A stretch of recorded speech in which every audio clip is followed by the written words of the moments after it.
This is The Late Show. Harry Cole is ill and Asher Gould is on holiday in Eastbourne. I'll tell you what, I absolutely don't get these holidays that he goes on. I think his brother owns a flat in Eastbourne. He goes on his own and spends a week just sitting on his own in a flat in Eastbourne. Nonetheless, Asher's a hard-working guy, so we don't begrudge him his bit of a holiday. Now I'm going to tell you the week that I've had. So, as you know, I've largely given up drinking. I don't drink as much as I used to, and I'm feeling good for it. Anyway, a couple of years ago, I bought a cocktail machine, which lies pretty much dormant and empty. My dad came to visit me on Sunday night, and he went, "Oh, Andre, you've got a cocktail machine. How does it work?" And the week descended from there.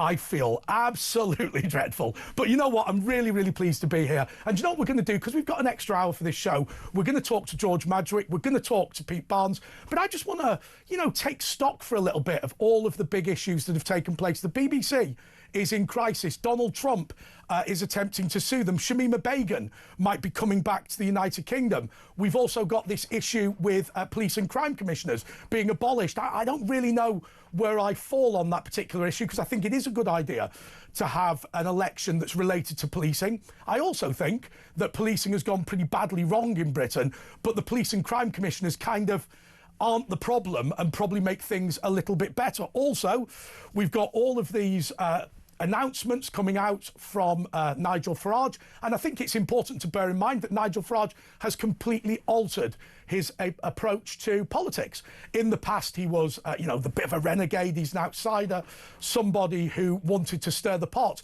Now he is looking at a serious programme for government. Do we support it? Do you agree with what he was saying, I think a few days ago, that now he is in favour of nationalisation? The reason is because there are certain strategic businesses, things like British Steel, that if they cease to exist, then that would be a major problem for this country. So he says maybe privatisation has gone too far. I would have strongly disagreed with him maybe 10 years ago, but I do think the idea of turning off the steel furnaces is incredibly dangerous and was something that China probably did for strategic reasons. So, as I say, 0344 499 1000, you can call and talk about any of the issues that have been in the news this week. And we've got now George Madgwick, who is the Reform UK leader on Portsmouth City Council. George, how are you? I'm all right, mate. How are you? I'm feeling good. I miss Asher. It pains me to say that, but I do miss him. So what do you think about this whole BBC and Donald Trump thing? I mean, I'm not sure why he's gone to Eastbourne. We really need to address that first. But what a strange choice for a week off sitting in a flat in Eastbourne. But each to their own. But yeah, the BBC and Donald Trump thing.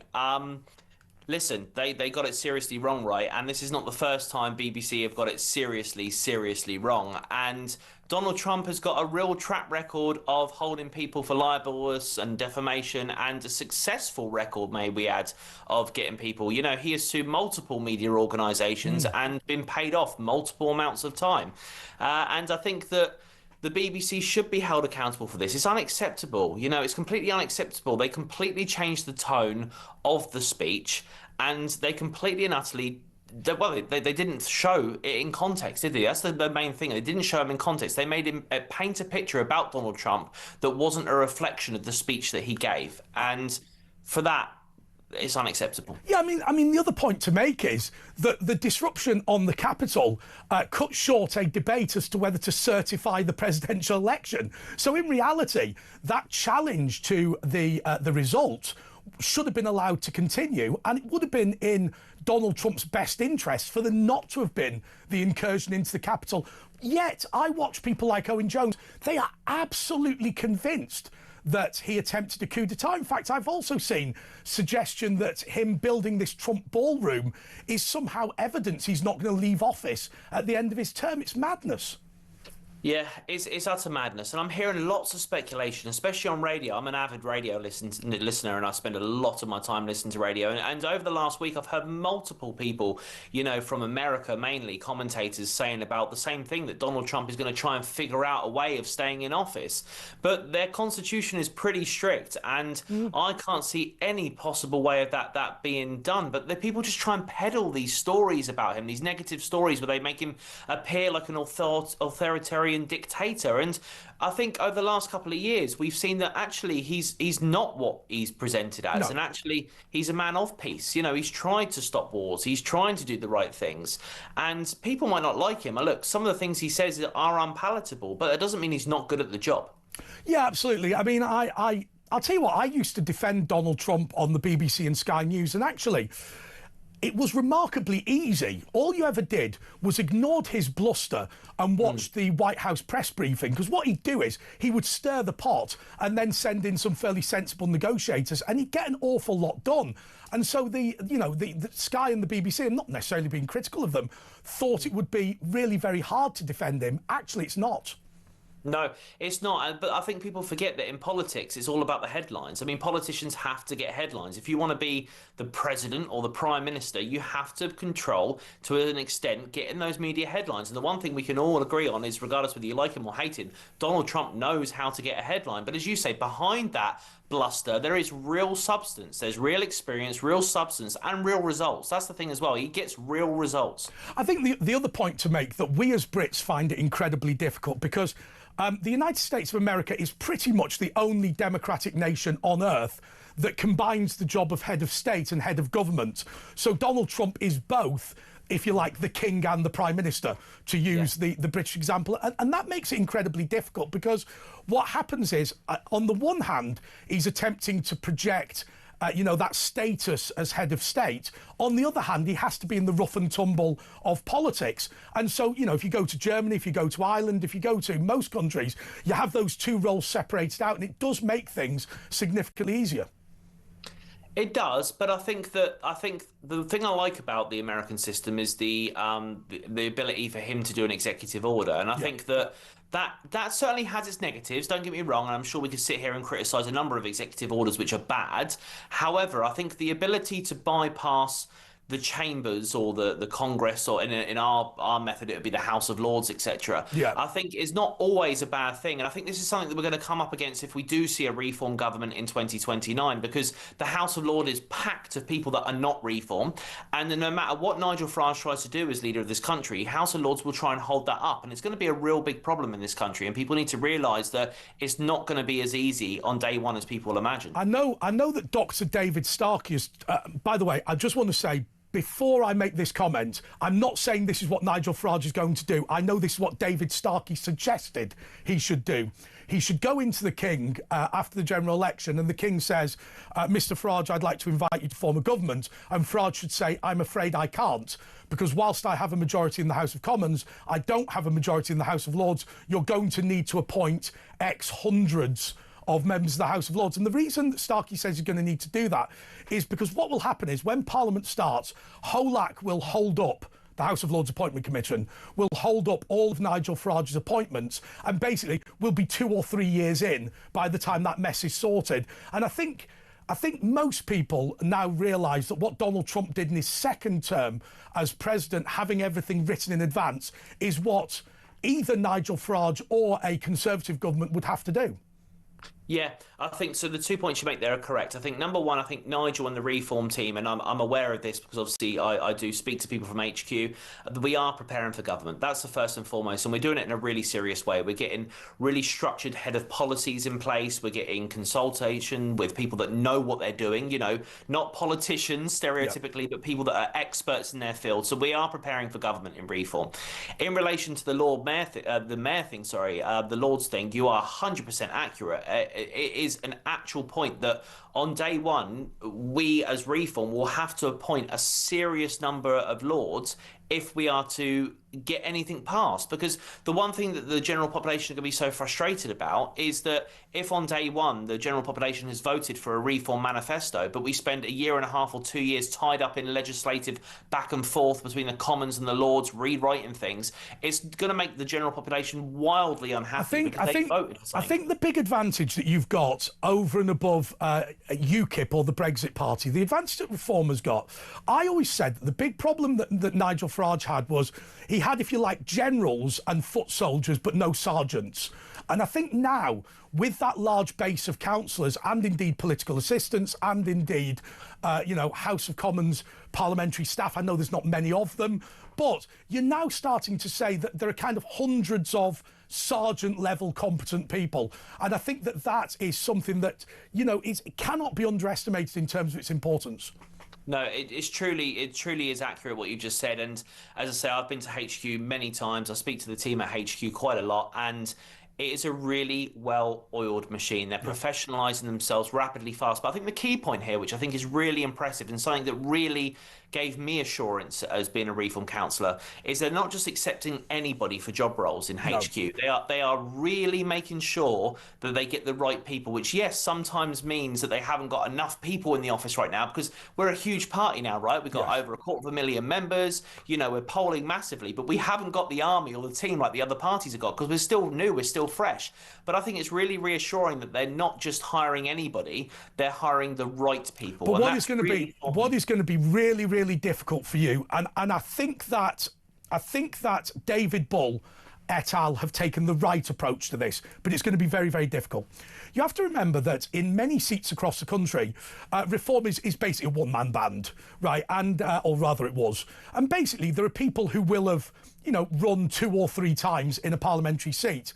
But now that that seat is in play, those people, I think, may have to be disappointed, simply because what you need is a quality bench in the House of Commons. You can't just pick people because they were the people that ran when there was no hope of winning the seat. And I think that what David Bull has done, much as he's trying to be very, very sensitive to that issue, I think he's also pretty firm that you need quality people. And if that means disappointing somebody, then so be it. Yes, and I think that shows good leadership, in my opinion. It's a difficult thing to do. I mean, the people, you've got to remember that Reform's been around for a few years now, and there was very few active campaigners in branches on grassroots levels back years ago. And, the people that they had stand in the general election last year were usually those grassroots people, but now they are professionalising. There's a lot more competition. There's a lot more competent people. There's a lot of councillors that are now being elected that are learning the job better and better every day. And you're right, you've got to have the right people in the MP seats. The last thing you want to do is elect 400 brand new MPs that have never been elected before, that have got no experience in politics before, to run a country. That is not something that would be acceptable, certainly in my opinion, in any capacity. We need the right people. And what we're doing now as Reform is we're now starting to think about that proactively. And what they've done is they've announced a clean slate. So there is currently nobody approved to stand for Parliament, including Nigel Farage himself, actually, I was told the other day. He's not even approved to stand for Parliament at this moment in time. Everybody has had the slate wiped clean. They're going to start the candidate process again from scratch. Everyone's going to have to go through assessment days. Everyone's going to have to go and prove themselves of why they deserve to be a Reform MP. I think one of the things that I'd really like to see, George, and I begged the Conservative Party to do this, but of course they weren't interested.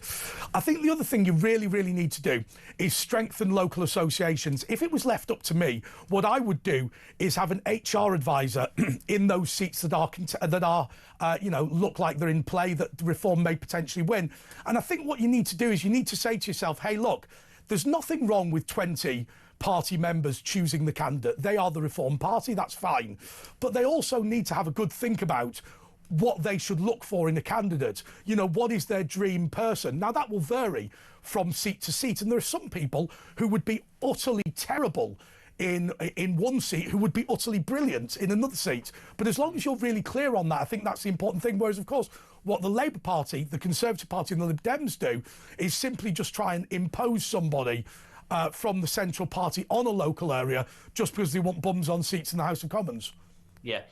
Look, as being an MP, you've got 2 hats, right? You are representing your local constituents at all levels of government, local and nationally, and you are also making up laws for the country. You are governing departments. You are doing national things on a daily basis. So you do have to have the right people, and I think it's really important that local groups, local parties, local members can have a say on who represents them, because you need the backing and supporting of your local volunteers, your local campaigners, people that are going to knock the doors to you, people that are going to do the grassroots work for you. That's vitally important to an MP, vitally important. And parachuting people in is not something that's ever really too popular amongst any party, as you say, any party that's not a popular thing. I think sometimes it varies from place to place. I think there are places in the commuter belts of big cities where if you're not from the area, that's fine as long as you commit to moving to it.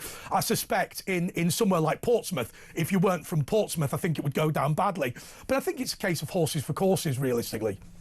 Look, whoever's the best of the job should be doing the job right, and I think that, and that's, I think, the most important thing as well. And as you say, there might be someone that's particularly good for one area that wouldn't be good, because you've got to remember, each constituency has different demographics. Without a doubt. They have, completely different demographics, a different need, different culture, different everything, different financial status, different healthcare service. So there are people that will be better for some areas than others. And it's right that we get the right candidates for those areas 100% with no questions asked. And if that means that you represent your area you live in, great. If it means you represent an area 20 miles up the road, that's okay too, as long as you are right for the community that you're standing for. Okay, I'll tell you what we're going to do. Let's take a break, but I'll tell you one thing. We've had you on this show multiple times. I'm just really interested when we come back after the break just to understand how you got into all this and what your impression is as a new councillor in Portsmouth about the challenge in local government. Look, we've got an expert here. We might as well ask him not just about the issues of the day, but what is the direction of travel in this country. More next.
Across the UK, on DAB+, on YouTube, on your mobile, and on your side.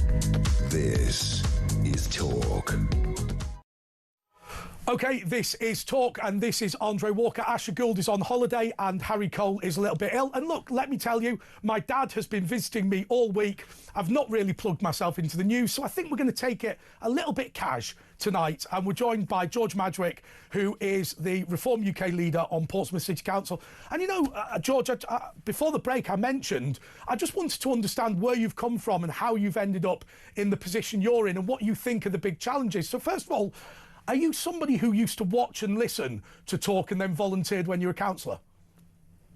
No, I don't know how to do a short summary here, but if you asked me about politics 10 years ago, I couldn't have told you anything about it. Nothing at all, in any capacity. I didn't study politics. I wasn't into politics. I couldn't have even told you who my local MP was. I think I knew about David Cameron, and that was about it. And I definitely struggled through my younger years, and I basically owned a business basically about 7 years ago now. And I had a problem with the business, and I needed a counsellor's support. And I tried to reach out to my local counsellors and couldn't get hold of them for love nor money. You couldn't get an email from them, telephone call from them, couldn't meet them. And I just literally sat there one day and thought, you know what, I'm going to stand against you because I can't be any worse. I knew nothing about it. And I stood against them as an independent originally because, as I say, I didn't really know anything about political parties. So I just stood against them as an independent. And lo and behold, I won. And I was the first ever elected independent in Portsmouth's history. So I'll always remember that day when I got elected, and I stood on the steps when they give you a big binder, a big folder of all these things you've got to do, and you've probably been through this process or know about this. And they left me to myself, and my friend said, "Well, what now?" And I said, "I haven't got a clue. Not a clue. I don't know anything about politics." So for me, it was a real steep learning curve, but I think it was great because I hit the ground running. And as an independent, you've got to wear so many hats at once. I think the big difficulty, and one of the things that I would always recommend for people to do who go into politics, is the most boring thing on the planet, which is read the standing orders of the council. If you're a councillor, read the standing orders of the House of Commons, because even though it sounds dry and dull, just knowing how to put a motion down, knowing how to call a vote, knowing what you can do, what you can't do, where a petition goes, etc., etc., it's just so useful. Otherwise, you're just flailing around in the dark.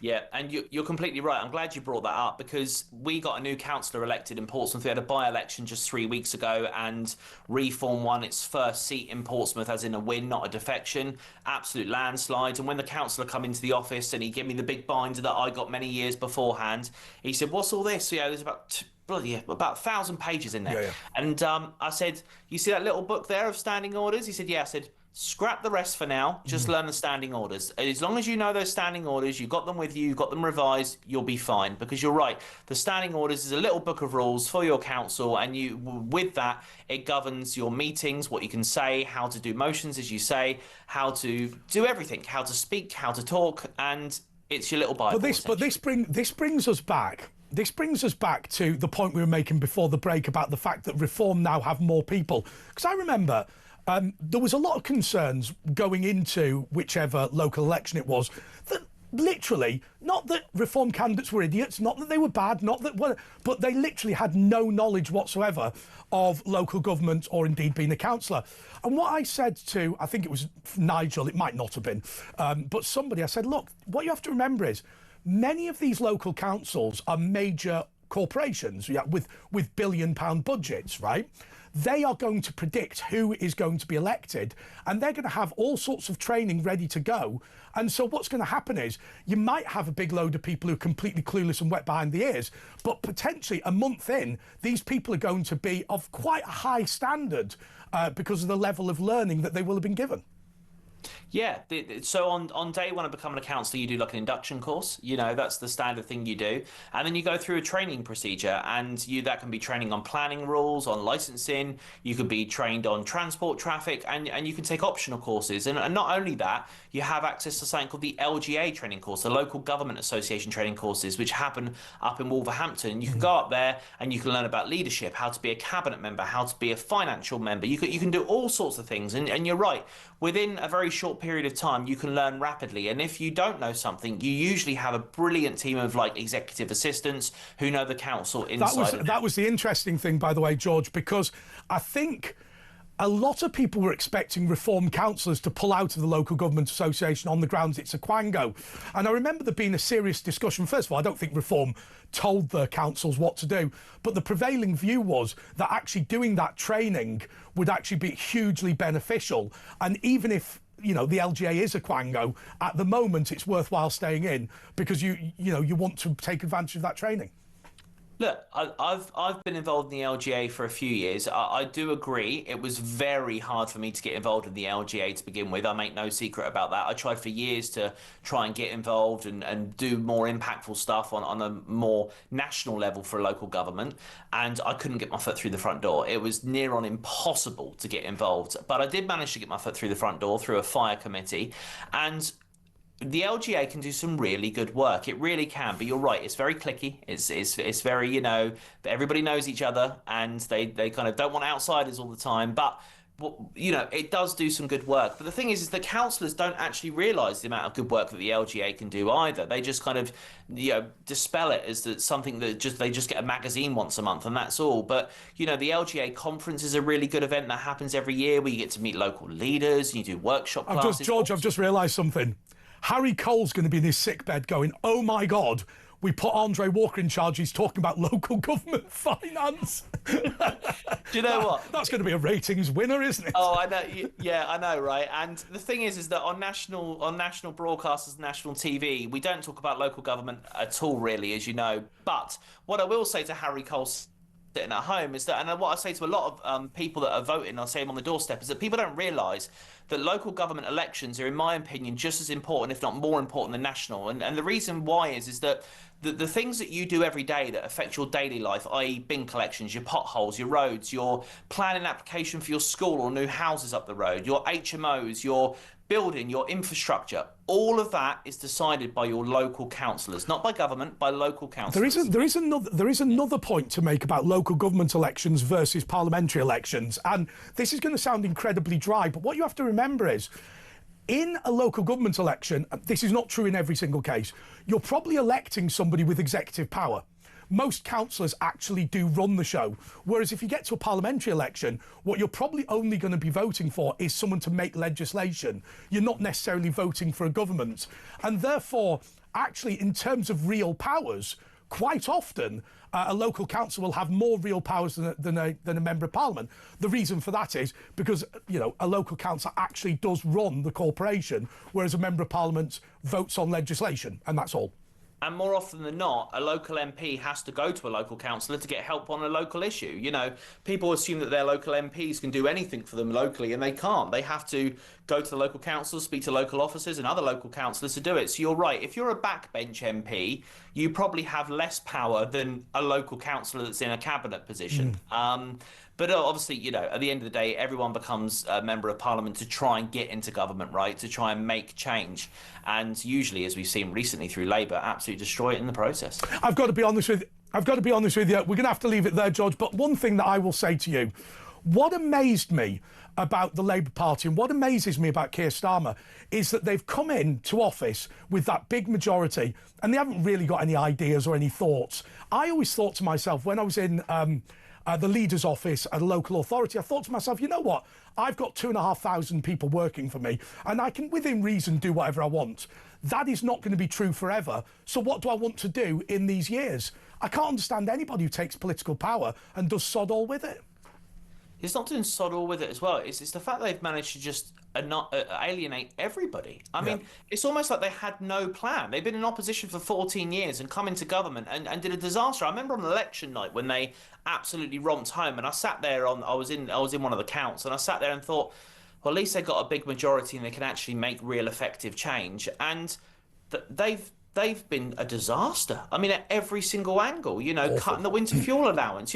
There's so many decisions that they've made, which is an absolute disaster. And the Chagos Islands is one of my biggest bugbears. I think that is a disgrace. I think it's that's one of those occasions I wish that the Sovereign could have stepped in and said, no, I'm not signing this off. I know it's difficult for the Sovereign to get involved, but that to me was treasonous. And, totally. They've made these terrible, terrible decisions. The fact they've got this two-tier policing, the fact that they allow people to protest in balaclavas on one side of the debate and then don't on another side of the debate. They made some shocking decisions. They've lost control of the country, in my opinion, and I know we're not going to get a general election anytime soon, but I think it's needed. Yeah, I think they'll limp on. OK, that's George Madrick. Thank you so much for coming on. He's the leader of Reform UK on Portsmouth City Council. Look, Harry Cole is ill. Asher Gould is on holiday. So we're just going to have a bit of fun. 0344 499 1000. Pete Barnes is going to come in. And I think it's fair to say disagree that Reform's a good party. More next.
Across the UK, on DAB+, on YouTube, on your mobile, and on your side.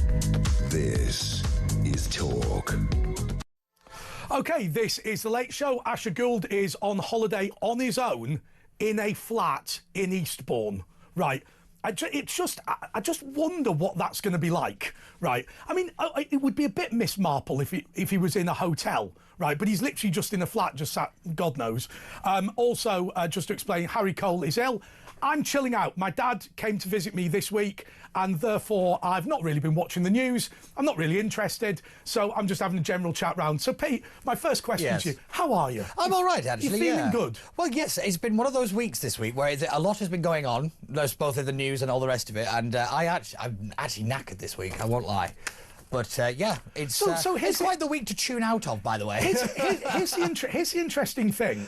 You and I have worked together loads of times, Yes. and most people who watch our segments think that we're brilliant together. How many times it almost descended into violence? So many times. We've locked horns more times than I can count, actually. But my favourite story about us, you don't realise it, was the first time I hosted. Yes. You announced it. I was told deliberately, don't say anything, because it hadn't actually been confirmed. I was told very clearly, don't post anything, don't say anything. Do you know what Chuck Thomas, the producer, said? He gave me some advice. He said, listen, you and Pete just shouldn't go to the pub anymore. So we made a deliberate strategy to cease being friends. Yes, pretty and much. we've got on famously. Yes, it's true, actually. We're better friends when we don't see each other. So okay. Oh, God. All right. George Madgwick is back. I'll tell you what I want you to do. Give me your opinion on reform. I'll just let the two of you go off like a bomb. What is Farage getting wrong? I mean, I've always wondered with you, Pete, because I feel like politically we're probably fairly close. Yeah. But you've never bought the reform No, I don't drink I don't drink the Kool-Aid, I'm afraid, because... Why not? Because for me, it's about getting things done and the practicalities, and I just don't see it. The big problem I see in our politics is everybody talks a really good game, but then when they get the power, they don't know what they're doing, or they somehow start to blame everything else, when actually it's their inability to prepare properly to actually have competent policy to deliver on it. Yeah, but my issue is this. Look, I have never changed my political... Well, I've slightly, but look, my view is I look at the 14 years of the Conservative government and just go, well, that was effing dreadful. Yeah. Right, and my point is, if they are going to stand by and do precisely nothing that their voters want, then somebody else is going to have to come in and deal with it. That's my argument. Yeah, no, I completely agree with that. And I know when we were doing that was what it was. That's the position that you took it. It was the same as probably most people listening right now. But my thing is, the practicalities of politics rather have come to bite us on the back, because look at the situation we found ourselves. You guys wanted to send a message. I'm now paying God knows how much in tax. I've got a crumbling society because people haven't lived in the reality of politics. I don't think that George is trying to send, George Madrick is trying to send a message. I think he literally now believes that the Conservative Party is an impediment to right-wing governments. George, is that a fair summary?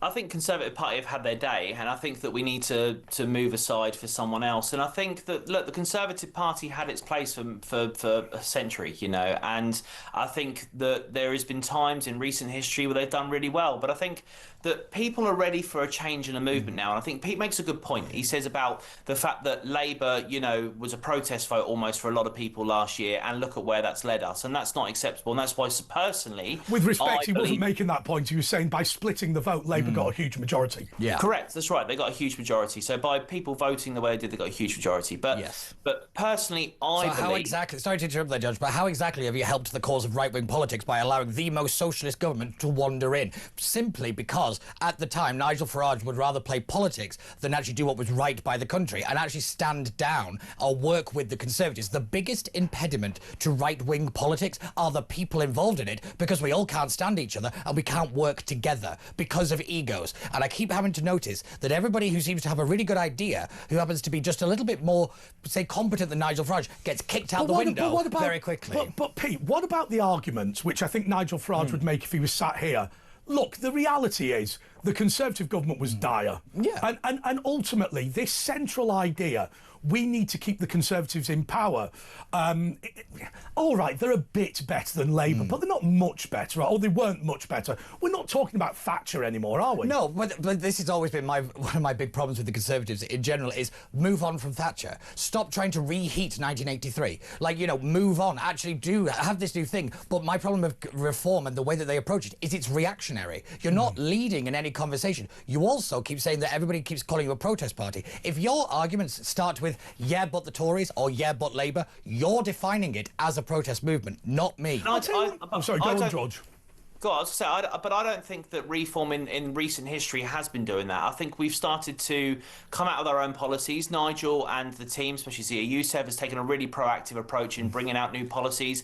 We have put a head of policy in that's currently doing it. I mean, I know this because I'm involved in it from a back office point of view, where we are literally creating policy leads. But they have, but I think George's point is this. The whole split the vote thing. Look, they're not idiots. They're not blind to that split the vote issue, and they accept that the Labour Party have come in. But where I think your argument falls down is this: what you say is predicated on the central belief that the Conservatives are going to fix the problems, and the reality is there's no evidence that's true. Yeah, but there's also no evidence that they won't either.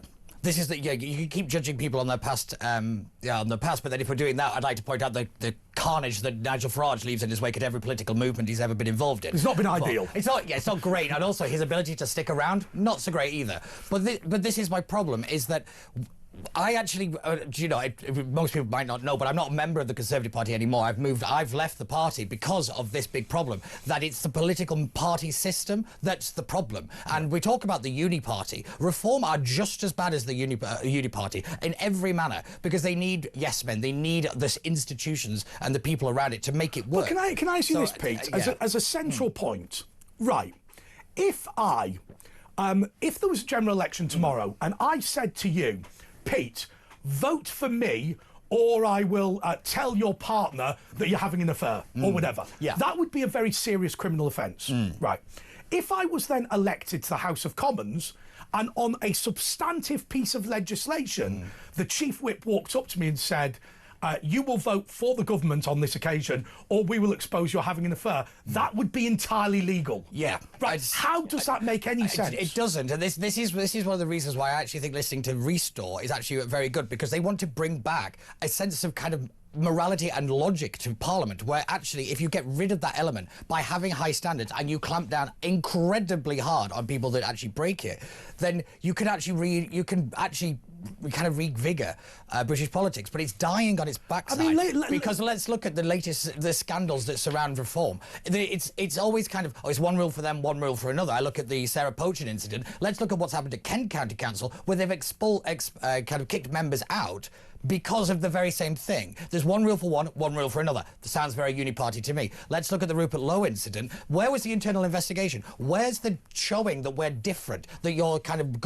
wanting to change politics? I look at the situation over the Russian money links and all the rest of it. That was a great moment where Reform could have cut that out at the knees. Do you know what they did? They hid behind lawyers. It wasn't right. And if you want to say you're changing politics, be the change. You can't just keep saying it and pointing to things going, that's bad, and then doing the exact same thing. But the system, I'll let George respond in a moment, but the system is a complete and total mess.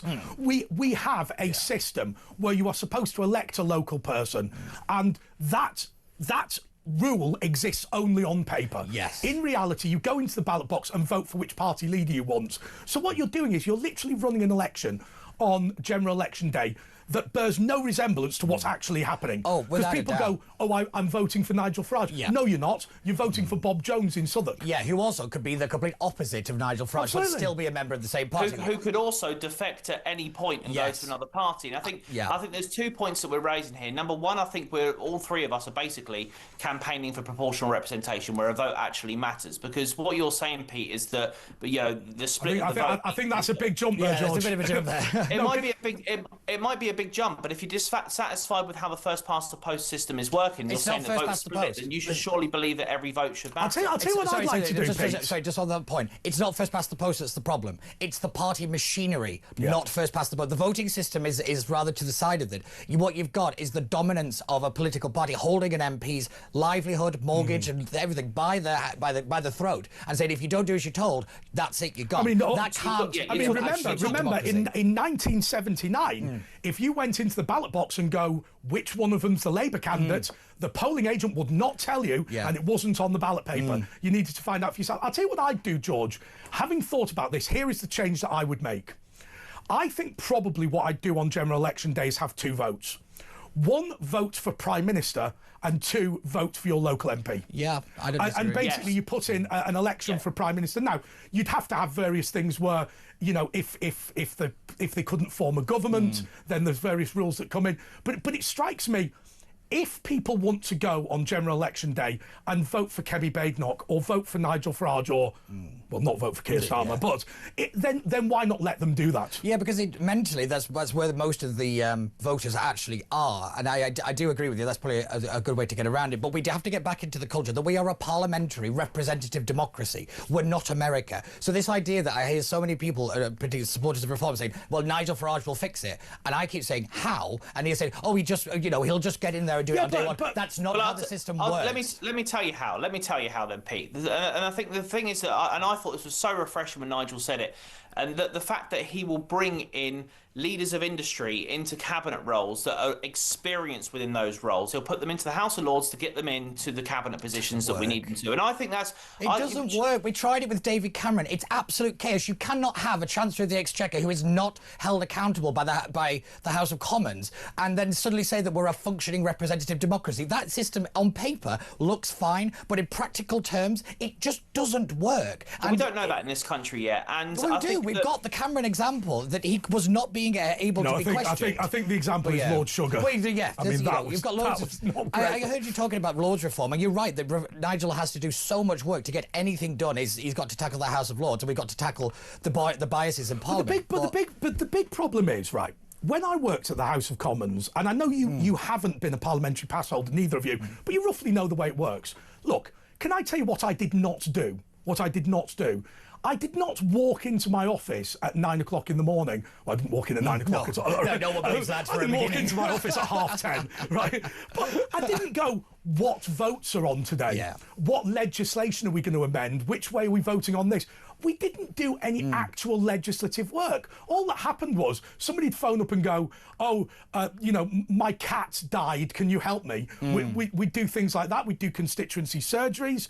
But there was no, I don't remember ever having a conversation, and I'm not slagging off the MP I work for because he's not unique in this respect. I don't remember ever going, which way should we vote on this bill? Yeah. We didn't do it. No, because there is no Parliament. That's where it's completely wrong. And I'm not a personal fan of the whipping system at all. And I think that's where me and Pete can probably see eye to eye on this one, is that I think that the residents elect you as an individual, and you should be able to vote on behalf of the residents and their wishes. Now, sometimes the needs of the residents in, say, Devon will not be the same as those in Durham. And I think it's really poor that MPs have to vote that way. And we've had it in Portsmouth with the WASPy women. I don't know if you know about the WASPy women debate, but we've had it in Portsmouth where our Labour MPs campaigned heavily on, we will support WASPy women, we will do everything for WASPy women, we will and as soon as it came up to a vote, they disappeared from the face of earth. And they didn't stand up for it because they were whipped, told not to. And as you know, Pete, and you both know that they, as you just pointed out, they've got to, because if they do not follow the whip, they lose their jobs, they lose their houses. I'm going to cut it short because we do need to go to a break. Let's all hang round and come back. But I will tell you what happens in the House of Commons. You're going to hate this, and indeed the House of Lords. You'll get your phone and it says a text message from the whips, votes imminent, and it literally lists in the first vote, vote yes, in the second vote, vote no, in the third vote, vote yes, fourth vote, vote no. And literally they don't even pick up the piece of paper to know what they're voting on. They just say yes, no, based on what a text message has come from the whips. That is not a legislator at all. Back in a moment.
Across the UK, on DAB+, on YouTube, on your mobile, and on your side.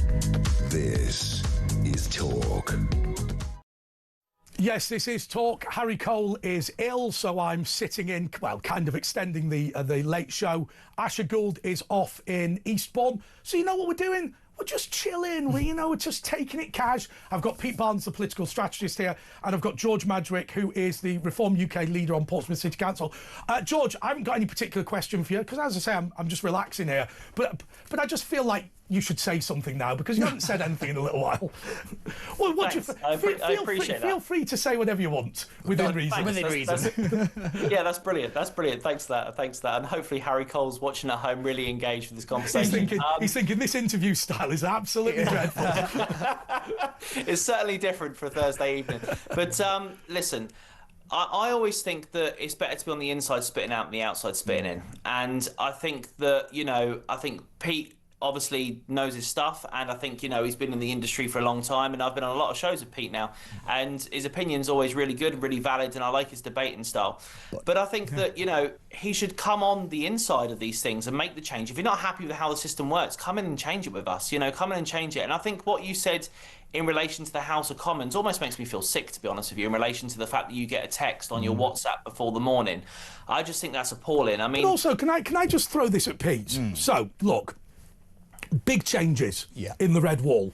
Right, Lee was won by the Conservatives. I think, for my money, I think Lee is going to become a safe reform seat. I think most and of I think Nandy is finished at Wigan. I think she's done, yeah. So why? So look, I get all the points that you've made about splitting a vote, but as a Wiganer, surely you must be saying to yourself, which is the Conservative Party most likely to win in Wigan? That is Reform. Oh, yeah. OK, so from a practical standpoint, yes, of course, Reform are... I mean, you also live in Fulham, so exactly, they're going to take, loads... They'll take most of the Red Wall without any shadow of a doubt. My question is, what about the next general election after that? Will Reform actually deliver on anything? Because my big fear when it comes to Reform is expectation management doesn't exist. So they've promised all this great change, all this stuff, and if it doesn't materialise in any way that many voters expect it to, that entire voter base is gone. Yeah, but they're out of politics. But what they're going to do, I'll let George respond to that, but what they're going to do, for better or worse, is rather than having a manifesto, they're going to have a legislative programme. Now, I'm not saying it's going to work, but by the time, should Farage win, if Farage wins, he will know month by month what legislation he's putting through, and that will have been debated in advance. Now, I admit this is something that's been inspired by Donald Trump quite recently, but that is... Right, I'm not saying that Nigel Farage will be a successful Prime Minister, but that approach is more likely to succeed than just having a manifesto. I don't think so, because of events, dear boy, events. Okay. A process and an agenda works well in a corporation because it's lots. You can predict it a lot better. If you're the Prime Minister, your day is about 1,400 different things, and one of them could dominate and take out the rest of them. Whatever happens, no matter how much you're blown off course, if you have a very strong idea of what you want to do, you are going to be better than if you didn't. Without a shadow of a doubt. I mean, it's like with anything. If you have structure in place, you know what you're going to. And any good business has structure. They have plans. They have forecasts. They have things they want to do in the future. And you're completely right. Even now, as I say, because I'm involved in these conversations, I keep repeating the same thing, but I'm involved in these conversations where they're currently coming up with these ideas and policies and really fine-tuning them and looking at getting consultation from their members and councillors and elected people to kind of shape what the reform policy is going to be. But it is definitely a different approach to doing it. But what happens, George? So I don't think Pete's concern is the right concern. The concern that I would have, first of all, would be on the legislative programme. I think we're all agreed that Danny Kruger et al. Is sorting out. My concern, if I was a party manager for Reform, would be, hang on a second, are we actually going to win a majority in the House of Commons, or are we going to have 350 individuals just doing whatever the hell they liked and just running here, there and everywhere? Because the one thing, George, and I appreciate that the world is slightly different, Nigel Farage has a solid track record of being incapable of whipping his bench. I think that history does potentially show that, but I think Reform is a different beast altogether. And I think that people are loyal to Nigel and trust in Nigel and believe that Nigel is the right person to lead this party and lead the country. We firmly believe that. And when I used to, because I was in UKIP back in 2014, I think it was, and you are kind of right in a sense that it wasn't that. But a lot of people have a lot of objective opinions, and it was a different atmosphere. I mean, it was the awkward squad. Let's be honest, wasn't it? It would, it was. But nowadays it's professionalised. Nigel's learned a lot over the last couple of decades. He's been involved. This isn't, as you say, Pete. It's not his first rodeo. No. And hopefully we've learned from those first rodeos. He's also surrounded himself with new people with fresh ideas, fresh professionalism. Yeah, he has. Yeah, absolutely, he has. I think he's got more people than he had in the past. Yeah, that's true. But Pete, are you? And I'm not being critical if this is your view. Are you genuinely saying to me that you think Kemi Badenoch would be better than Farage? Yes. Why? Because she's supported by the institution and the structures around it. The one thing Reform don't have is the middle bit. They have no internal support mechanisms. More so now, though. Yes, they've got more, but 0 to 1 is not as much as 10, if you know what I mean. So it's easy to say that they've got more than they had because they didn't have anything before, but I'm not really seeing any kind of major movement with the internal structure because, let's be real, Nigel Farage isn't even an elected leader of the party. They don't even have members. Do you remember when Zia Yusuf was running around saying they had all these great barristers bringing up the Constitution? The one they brought out was a rehash of the previous thing. I will say one thing, and I just want to throw this out to the viewers and listeners, simply because I think the majority of them are not going to know this. Remember, in the Conservative Party, what is it? 42 regional Young Conservative chairmen, 500 local branch chairman, and you might have somebody who's been a party member for 30 years. The Conservative Party, and this is true of the Labour Party as well, in general, literally they have thousands of people who on their own could run the general election with a laptop. I'll tell you what I'm going to do, Pete. I'm going to leave that. I'll tell you what. Look, George, do you fancy doing the paper review with us?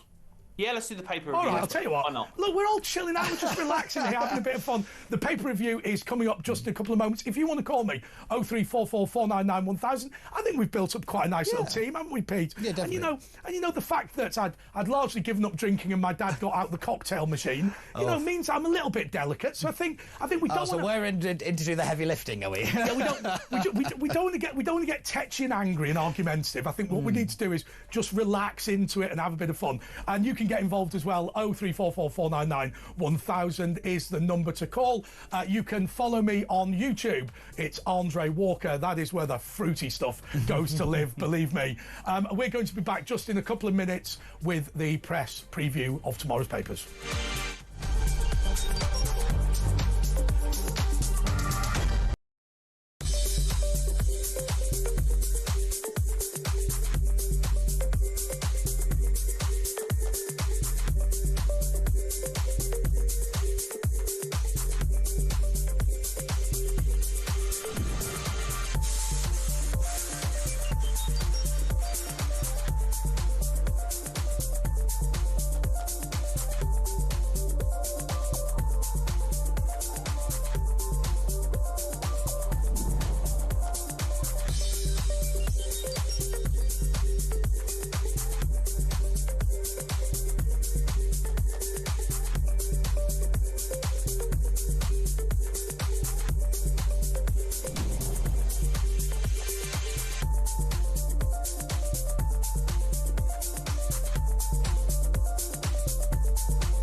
across the UK. On DAB+, on YouTube, on your mobile, and on your side. This is Talk.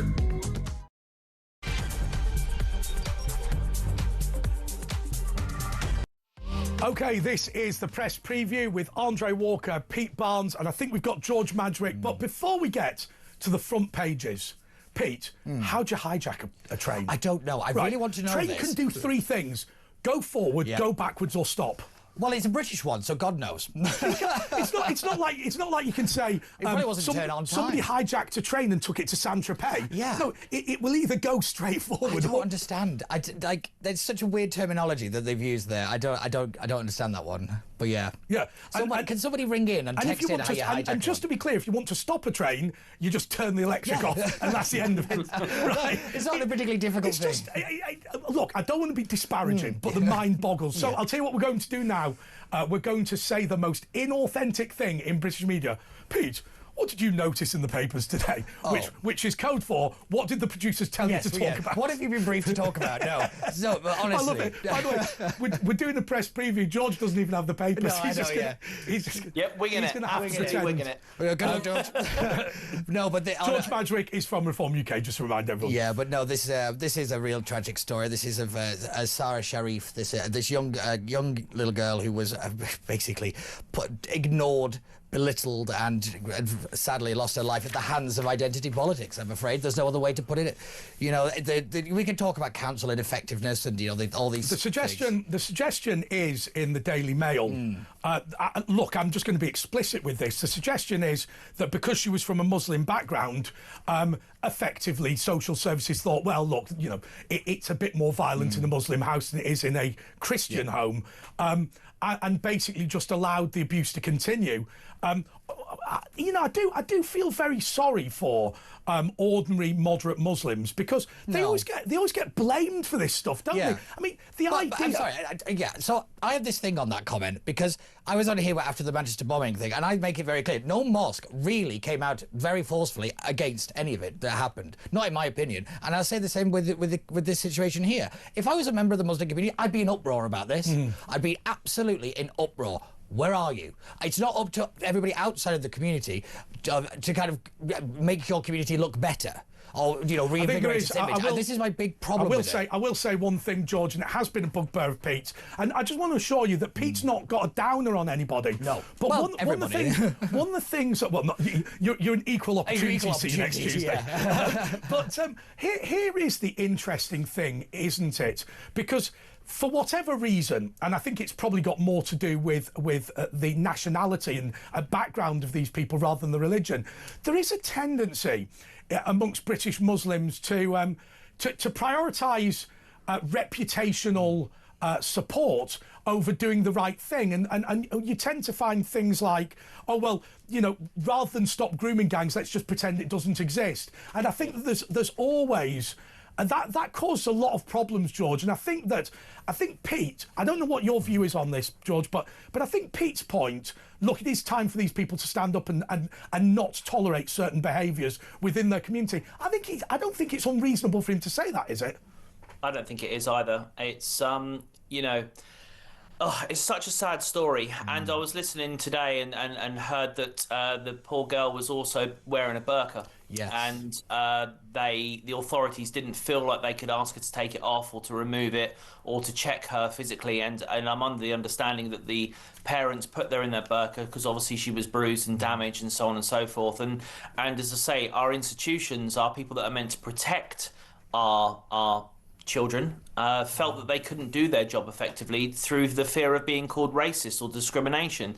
And that's a really sad incident. And I know that there's been calls to turn the council into special measures because people don't feel that the council now are responsible to care for children. And I think that's a really good point. And I think that if there's institutional fear of being called a racist, and by definition that stops you being able to actually look after the children in your care, then you should probably be put in special measures. Can I just Can I just follow up on that? I think the entire country needs to be put into special measures at this point, because why is it systematically we seem to let down children, the most vulnerable people, and the people that need us to step up and be the best we can be? We let them down at every single turn. And as it comes for institutional, I don't really like that phrase. It's people.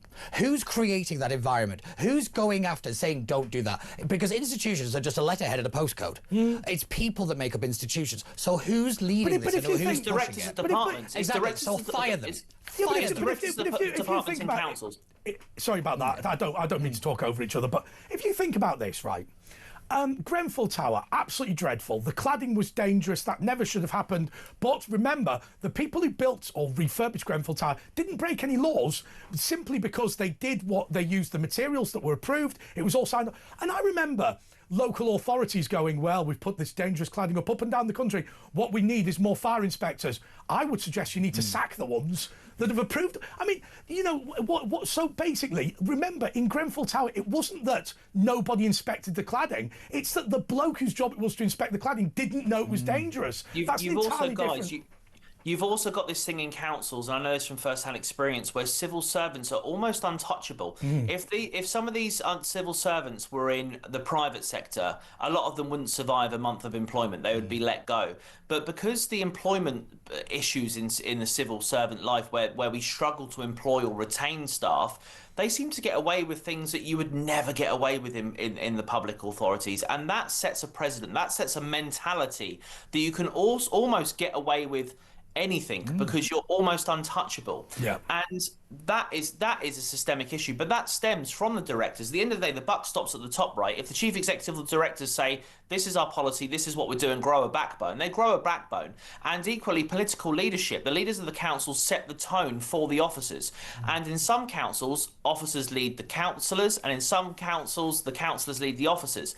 But at the end of the day, the buck stops at the top. So you're right, Pete, to draw out that institutionalisation is just kind of a word to throw away the direct responsibility. But make no mistakes, there are people that are responsible for this, and they should be held accountable. I make the same point over the grooming gangs. I hate it when people say, oh, West Yorkshire Police Force. Name the person. We have to start naming the people, because the way that these things often go is they hide behind institutional names and phrases and this kind of stuff. They use the language to obfuscate accountability. And the prime example of this is Tim Davie. Everybody's running around saying, oh, well, he's gone. He resigned. He should have been sacked. You want to change the country standards, and you heavily enforce them. But Pete, what about Sadiq Khan?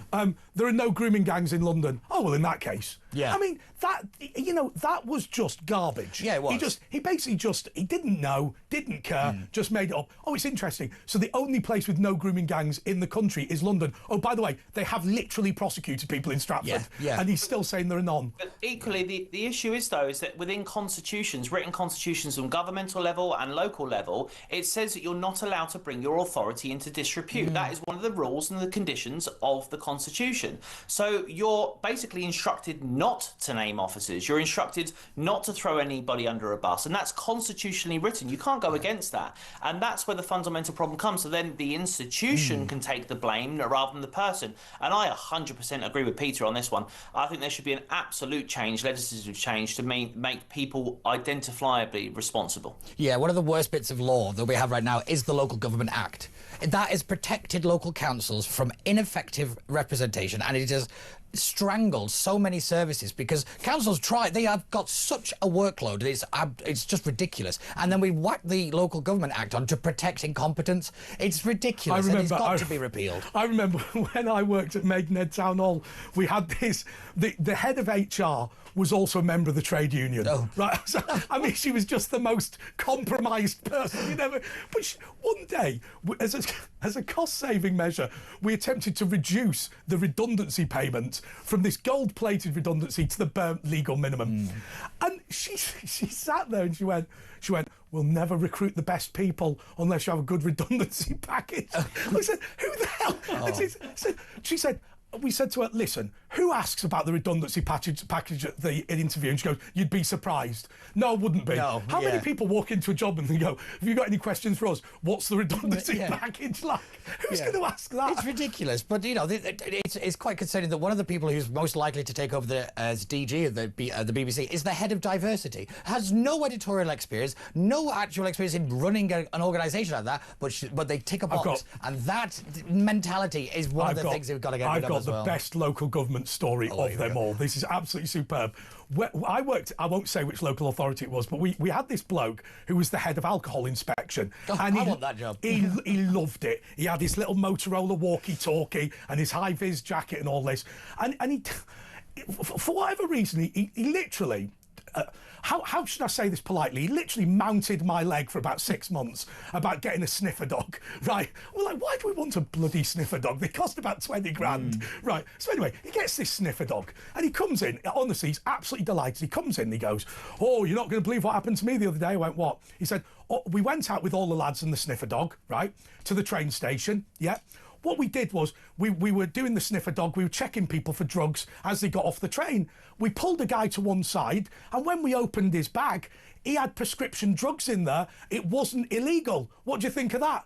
I said, Alan, you can't arrest people at the train station on a drugs operation. You're the alcohol inspector. It's a serious criminal offence. He went, I don't know why you're being so negative. I'm not being negative. You can't arrest people on drugs charges. You are not a police officer. You don't have a warrant card. And he said, I think you're just being very negative. Honestly, my grandfather always used to say that the Third Reich will return with a British civil servant and a high vis and a clipboard. You know, you give the people like that amount of power, and they will run rampant with it. And I think Britain's a very perfect example of it. I mean, are we, George, now just a nation of government inspectors?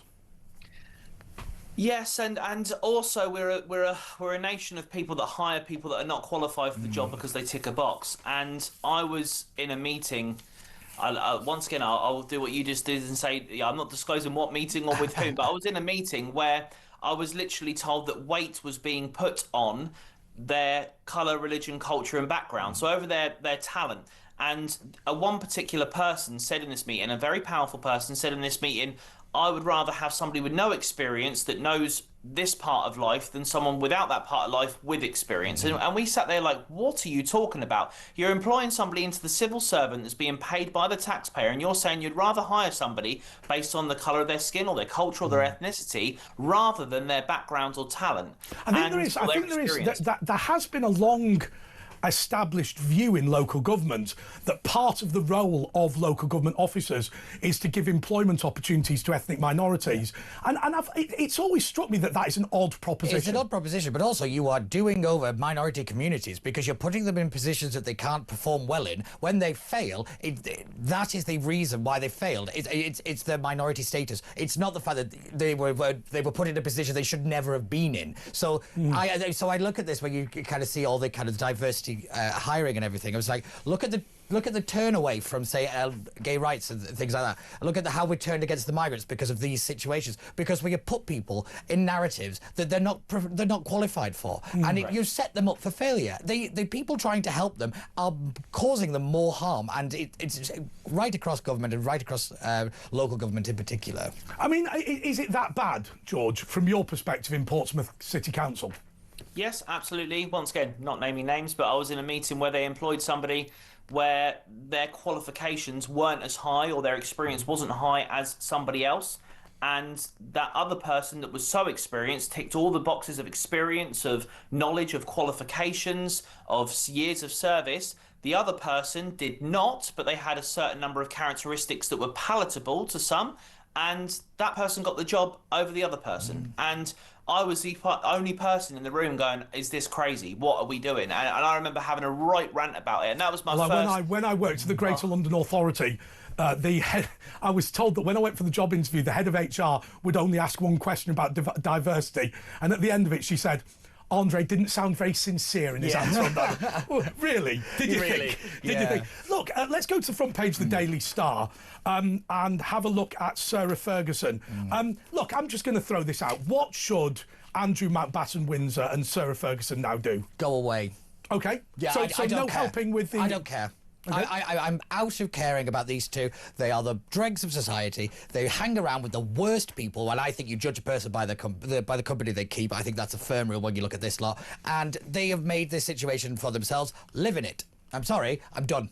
But George, I've previously said that I think Andrew Mountbatten-Windsor via Zoom should go and help the US investigate. I don't think he will, but actually, given his reputation, I don't know that it could be any worse. And actually, by helping people out, he might actually get not kudos, but scrape out just some dignity from the whole thing. Yeah, I mean, I'm with Pete. I'd rather never speak about him again. I think he is an awful human being. I'm happy to say that. I think, you know, regardless of what he has done or hasn't done, and I think I do remember you mentioning before that, you know, what else can he lose? In his world, I mean, he's got a lot more than most of us, but, you know, in his world, what else could he possibly lose? He's at the rock bottom of society in his little circle or his little clique. But rightly so. And I think the reason why he doesn't come clean, the reason why he doesn't go and do these inquests, the reason why he doesn't speak honestly is because I think, personally, this is only a personal opinion, I think he knows a lot more and has got a lot more to hide than he's letting on. And yes, maybe what that situation was immoral but not illegal. However, I think it opens up a whole can of worms. I think one of the things that I would say about him is, look, I've never been in his shoes, thank God, but it strikes me that, number one, this is a grand person. To lose the princedom and to lose the dukedom, I think will have hurt a great deal. But also remember that this is somebody who is so radioactive that they won't even let him live at a proper royal palace, right? He is somebody who cannot walk the streets. They've put him in, what is it, Sandringham, Balmoral, wherever Balmoral. Yeah, whichever one it is. Basically, because it's the size of Reading, and he'll never come off the estate ever again. Yeah, well, that's the hope, I suggest. But for me, it's one of these things that I do think that Charles has dropped the ball on this one, and he could have cut a lot of this off if he'd have acted a lot sooner. I don't like to disrespect her memory, but the Queen should have dealt with this. I have to say to you, Queen Elizabeth II was many things, but I have to say, paying off a sex abuse victim in order to avoid somebody being properly scrutinised for it with £12 million is a disgrace. And then also to be heralded as a person who put duty first. I'm with you on that one. I think most people who were heads of state, if they were presidents, would lose the presidency over that. I mean, paying somebody off in that way is just as far from acceptable as it's possible. Let me just make it very clear. I wouldn't pay somebody £1 if I was 100% innocent of something. I wouldn't do it because I would fight it to the death if I was innocent. And I think the other problem is, George, of course, when the emails were published from what was at the time Prince Andrew, it wasn't who the hell's this loony, it was what are we going to do to counter this. I mean, if an email came in, Bob Jones says that Andre Walker thumped him, I mean, my message to my boss would be, I've never heard of this bloke, who the hell is he? Not let's try and undermine him and whatever. That all says I know who this person is. Yeah, but I go back to the original, that interview that he gave with Emily Maitlis. I think that showed the kind of person that he was, that he thought that went well and that was a good idea.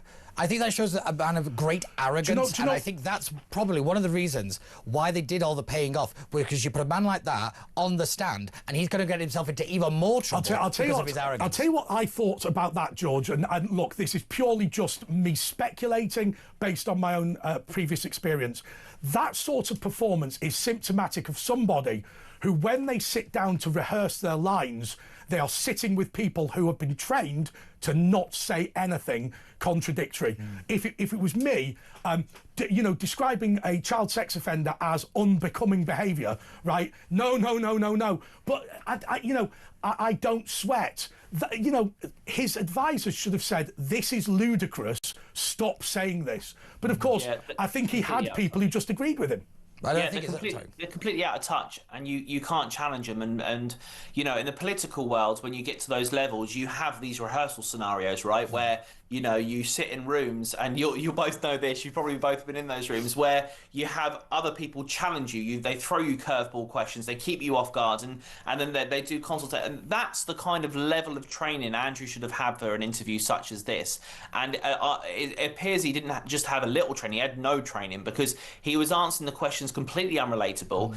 He wasn't down to earth. He didn't come across as a man of the people, and he was answering with such unreasonable questions. But Pete, if he was one of your clients, you would sit down and you would say, first of all, the question that I would always ask, are you in a position to plausibly deny this? First question. Forget whether you're guilty or innocent. Are you in a position? In our world, we don't. That's not really the issue that we deal with. And remember, we don't enjoy attorney-client privilege. So, are you in a position to credibly deny this, plausibly deny it? Also, the next question is, how bad's it going to be? I'll give you an example. A very dear friend of mine went on a stag do when he was a Tory MP, and in a crass joke, they all dressed up as Nazis, right? It was supposed to be taking the mick. He shouldn't have done it. And basically, I wrote his line, and it said, I turned up, I didn't wear this costume myself, I didn't know they were going to do it, I'm very, very sorry. What he didn't tell me was he'd hired the outfit. What I would have said then to him is, they're going to find the hire shop, because they're going to phone out. You have to just accept. So the point particularly is, if you're on the right of politics, you have to come out with the truth of everything. Knowing that the Epstein emails were going to be published, he needed to take that into account. Yeah, and the prime example of this is Peter Mandelson. Yeah. The fact that they didn't dig deep enough on a party political level, not within the security service, but on a political level, to see the toxicity of what was about to happen, tells me of a government that is so kind of, oh, it's fine, it doesn't matter, that kind of thing. That stuff is the bit that matters quite a lot, and I'm going to say it's the first question. Can you plausibly deny it, and how bad is it going to get? Yeah, George, sorry, you were saying. I was going to say the small C conservative people amongst us, and the people that sit on the centre right of politics, were the type of people that we would rather someone hold their hands up and say, I did it, I made a mistake, I was in error. We're more sympathetic to those. I think a lot of people on our side of politics, what we don't like is outright liars. I think the problem, my argument about Andrew Mountbatten Windsor is, in a sense, please do not take this out of context. It doesn't matter whether he's guilty or innocent. Please don't take that in the wrong way. The reason I make that point is, by failing to cooperate with the investigation, that in of itself is incompatible with holding high office in the United Kingdom, in my view. So even if he'd done nothing else other than fail to cooperate with the FBI, I would see that as enough reason for him to be thrown out of the Royal Family. If you hold high office of any type in the United Kingdom, you go to court. Yes. That's the standard. That is the standard. It's not how do we weasel out of it, how do we kind of use the language or any of that stuff. It's you go and you be held accountable, and it is up to the jury or whatever to see whether you're guilty or not. That is how it has to work. But one thing I will say is we've got to allow systems to work. We seem to keep thinking that everything is a grand conspiracy all the time. Most of it is incompetence. I think the one thing that I would say to absolutely everybody, I've sat on 5 juries in my life, which is kind of unusual. Very few people have ever done that. But I will tell you that when the prosecution stand up, the case can sound incredibly bleak. Like, this person is just absolutely banged to rights. When you hear the defence, things can change. Do I believe that Prince Andrew Andrew Mountbatten Windsor has behaved properly? No, but I am aware that these things can sound pretty bad until you hear the other side. George, I'll give you the final word before we go to the break. My final word would be, let's speak to your colleague, Jeremy Carr, and ask Andrew to do a lie detector test, live on air on TV. Yeah, because that ended well. We should do, anyway, that's a great idea, isn't it? Yeah. That's a great idea. OK, this is the press preview. Just to explain, Asher Gould is on holiday. We've got Pete Barnes and George Madgwick. We're going roughly through the papers, but you know what? We're trying to take it cash today as well. Take a big view. Yeah, I just feel like we don't want to get too tetchy. We don't want to get into, arguments or whatever. We're just going to have a bit of fun. And remember, in the next hour, you can phone me up, 0344 499 1000. I think I've got 1, 2, 3, 4, 5 slots available. That means if you ring now, you'll get through to one of the producers, and you will be coming on at midnight. We'll be back just in a couple of moments.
across the UK, on DAB+, on YouTube, on your mobile, and on your side. This is Talk. Yes, this is the press preview with Andre Walker, Pete Barnes and George Madrick. Just to explain, Asher Gould is on holiday. Look, front page of The Guardian. But do you know what I want to do? And you can answer this, Pete, George, in any way you want. Forget Panorama. Forget Trump. Forget the BBC. What do you want from the BBC, Pete? Do you want it to disappear? Do you want it to be reformed? Do you see a value in it? What do you actually want? I think that's the big question. I've never really been one of these just bash the BBC for the sake of it.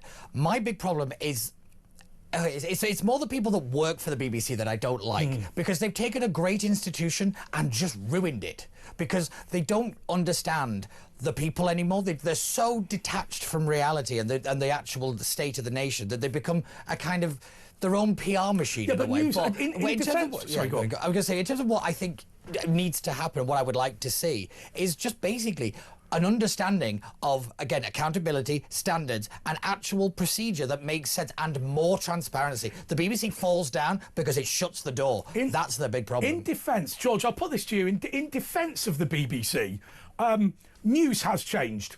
20, 30 years ago, you would just report the facts, whereas nowadays, all of it is opinion. And we talk today from literally a company that does opinion. Talk TV is not a news channel in the conventional sense. It's a debate show, really. It's about a discussion. And so that does make it more difficult for the BBC, because it's very easy to report, as an example, Keir Starmer went to Madrid to meet with the the Spanish Prime Minister. But it's harder with, should we leave the European Union? Let's have a debate. But let's let George answer that. The thing is, though, and I'll come back on this, is that the BBC, with all due respect, viewing figures should be irrelevant to them. Well, like you guys and like any other commercial station that's paid for by advertisers and so on and so forth, they have an obligation to reach viewing figures, right? BBC are paid by the taxpayer, by, in my opinion, a stealth tax, because it gives them the ability to not care about viewership. They should care about impartial, factual reporting. And yes, I know media has changed, etc., but BBC don't have to, because they don't have the pressures like commercial agencies do. Can I ask you a question? Right, here is a quiz question. Don't get your phones out. Right, the year the licence fee was invented, who was the president of Russia and who was the president of the United States of America? Probably Reagan and Gorbachev. Warren G. Harding and Lenin. Really? Wow. Lenin. Right. No. But can I just say, to answer your question, I think George bang on, is actually you define roles in the media within the BBC. So you don't have the same people giving their opinion and giving the facts. We've blurred together this kind of commentator, a journalist, editorial editor, and all these kind of things. It's vague terminology that has led to people believing that a journalist is giving their opinion and no one believing anything anybody says anymore, because you've not defined the role. Because the BBC is, like you say, there's a very unique position, unlike every other media organisation, because it is paid for by the taxpayers. So it gets to really say, your job is this, this. But what has gone even worse about the BBC is this. Right. Donald Trump attempted a coup d'etat on, what was it, the 7th of January, or 6th of January. Right. The BBC believes that to be true. It's bull. Yeah. It simply isn't true. Right, what took place, and just for those of you who don't know, after every single presidential election, there is a debate in Congress, in the Senate, as to whether to confirm or not confirm the election. That is the proper place to raise concerns about the electoral. And I will say to you, every election has vote rigging, every election has malpractice. The question is whether it affects the result, right? Okay, but that was the proper forum. Why would Trump want to derail that? People were going to argue for his position in the Senate. The only reason that didn't happen is because some idiot stormed them. Yeah, and let's also not forget that when Trump won the first time, the same people who were up in arms about Trump making a comment about this committee wanted the eradication of the Electoral College because Trump won. So again, the outrage bit is never even. And to bring it back to the BBC on this point, they don't care about the truth. No. Because they have an opinion, and they think that their opinion is more important because it's about protecting society. They believe that their job is about protecting democracy. You protect democracy by telling the truth, not by pushing what you think is the nicer version of things and demonising people that you think are a threat. The BBC is being brought down by its friends more than it's ever been brought down George, by the right. I mean, the other thing is, I watched a debate on the BBC, and in fact, I saw a similar one on Channel 4. The implications of the Trump ballroom. Now, I would say to you, look, it may well be that the Trump ballroom is there because Donald Trump doesn't want to leave office. It could well be that he's attempting a coup d'etat. It could well be that he's attempting an armed insurrection. Or it could be what he has said. The White House doesn't have a ballroom, and therefore at state banquets we have to pitch a tent in the garden, and that is crummy. Yeah. Right? Now, I would suggest to you that no longer pitching a tent was probably his reason for building the ballroom, rather than some huge...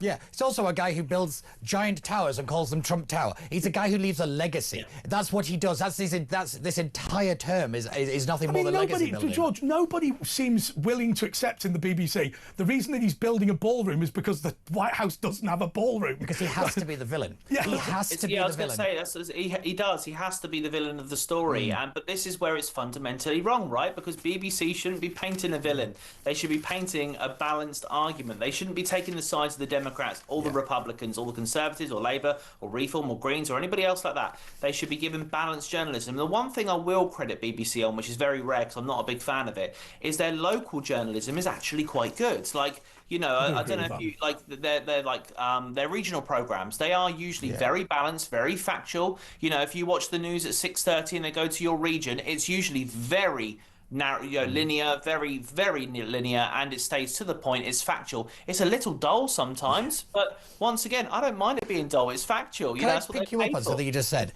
It's not balanced news they need to do. It's neutral news. Neutral. Because balance and impartiality are not the same thing. This is what the BBC have got really wrong.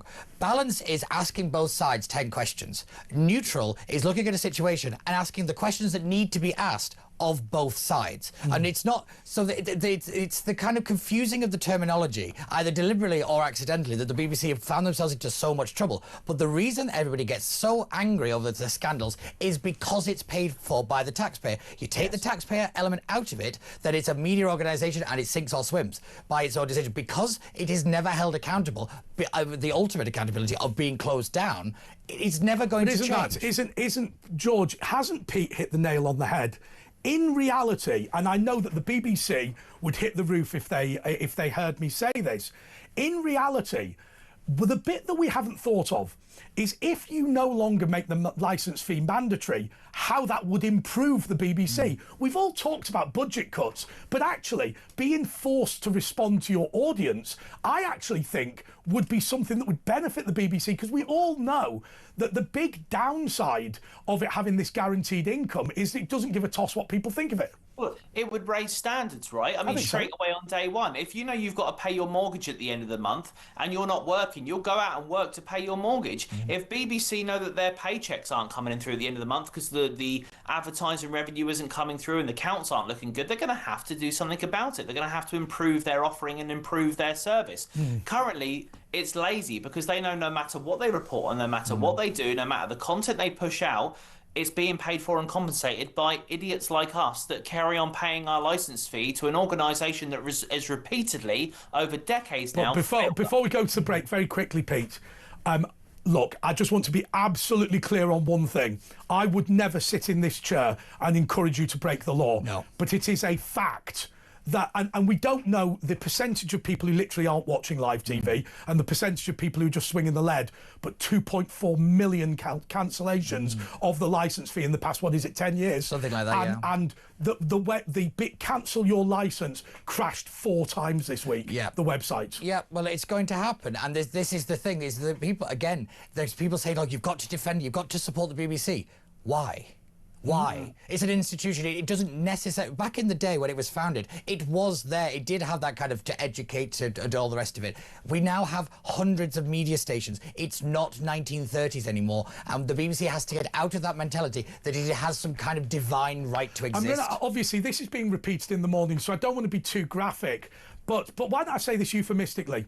Let me assure you, if you phoned up the boss of Talk TV and you said that you were going to go downstairs to the green room and take over a dressing room and invite a group of 13-year-old girls in there, you would be dragged out by the hair. Yep. You, and rightly so. You know, how is this behaviour deemed acceptable by the because BBC? it's that divine right of no existence. sensible person would think that was appropriate. But then again, when you have a kind of culture of you can't do that, they're the talent, they've got the power, that kind of, then of course your career is then held by people who are fundamentally bad people. But I mean, Jimmy Savile, and I'm not going to be graphic, but Jimmy Savile with his caravan, if this caravan's rocking, don't come knocking. It's the car park of the BBC. What the? I'd just sling him out. Yeah. Anyway, sorry. Look, we're getting told off because we should go to a break now, but we're going to continue with the press preview with Andre Walker, Pete Barnes and George Madrick straight after this.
Across the UK, on DAB+, on YouTube, on your mobile, and on your side. This is Talk. Yes, this is the press preview. Asher Gould is on holiday. I'm here with Pete Barnes and George Madrick. I just wanted to look at the front page of the Daily Telegraph because this is an issue which has come up multiple times. So, Shana Mahmood, the Justice Secretary, Home Secretary, has told judges to stop, to put country before the European Convention on Human Rights. This suggests something which we've had before with things like the EU and also with the European Convention on Human Rights. The suggestion that judges are deliberately overly interpreting the legislation in order to get their political views across. Mahmood's not a fool. And for her to say, actually, we should put country before European Convention on Human Rights, that suggests that she does not believe that all of these rulings are strictly necessary. Yeah, I think there's something to that, definitely. But I would also maybe take your own advice. I mean, I'm not being funny, but the woman who is in charge of the legal framework and the government who can dismantle everything that the judges are following as telling judges not to follow something, I find that, I think this is just a bit of a cheap spin to say, look, she's really tough on the issue of migration, when in fact we all know that she isn't. And I find it preposterous that anybody believes that she's actually going to change anything. This woman was literally picked because of, she ticks a couple of boxes. It's not competence as to why she's there. But it's interesting. It's interesting, George. I always get the impression with her that people just say she's brilliant without... No, I'm not saying she's not, but they don't seem to have any knowledge. By the way, let me tell you my view on the immigration system. From what I can see, and I'm not an expert, if you have any case whatsoever, you will be allowed to stay in the United Kingdom. The only people who get deported are people whose case is so empty that they've got nothing they can say at all. Well, I don't know if you've seen today, but there's a story of prison guards, actually being deported rather than the people that they're guarding being deported. I mean, if that doesn't tell you everything that is wrong in the country, I don't know what does, because this is the point, is that all of this is actually really fixable. You just have competent, sensible policies rather than playing to pander politics. and you actually enforce a kind of systematic workflow. This is the thing. Again, there is no kind of do you remember, George, when they went on strike and the service improved? Oh, I love that. That was superb. The army was checking passports. They were better than the border the immigration. Look, I don't know what it's like in Portsmouth, but the immigration system is a mess, isn't it? In Portsmouth, we have more asylum seekers that have arrived here on boats than any other authority in Hampshire combined. Let's sink in. Not just the highest number combined. We have a real serious problem here in Portsmouth. We've got over 700 people here. We've got hotels, we've got houses of multiple occupancy, we've got family homes being taken over, and they're now looking just in Gosport at a potential facility over there to put them in. It's a real big issue. I've got to say to you, I don't know Portsmouth that well, though I went to Portsmouth Dog Track once or twice, but I think Pete will agree. I think Pete will agree with me on this. What we saw in the northwest was dumping asylum seekers, drug addicts and whatever in coastal towns destroyed the economies in those towns. Blackpool, Morecambe, places like that. It was just ruinous. Yeah, they put the hotel directly opposite the main arcade of the tourist destination on the pier of Portsmouth. Yeah. I mean, it's smack bang in the middle. We've got a lake called Canoe Lake, which is a massive family hotspot in the summer, and that is literally 50 metres from the hotel, and it's almost like a no-go area now at this point. It really has affected and changed the local culture around here and the local mentality. Yeah, I'm going to say to follow on is if you look at the south coast, it's estimated that it's the migration impact is about £1.3 billion in tourism that it's going to cost the region in terms of restaurants and hotels and all the rest of it because of the migrant crisis. Just that, not including everything that Rachel Reeves is doing to the economy and all everything else we've got going on. Just that factor is absolutely astronomical. And I feel for George is trying to do the best for his region and represent the best he can, but yet again on a national level something that is so fixable isn't being fixed because of the lack of political will. George, I was absolutely is it possible to be shocked and not surprised at the same time, in the words of Jed Bartlett? Here was the thing that amazed me. When the government said, we're going to put fewer asylum seekers in hotels, and what they meant by that was they were going to buy the hotels and turn them into hostels. Literally the same place, but now they're no longer hotels because they've bought them. Well, it's like when Keir Starmer said we're going to stop the small boats by flying people in instead. That's not that.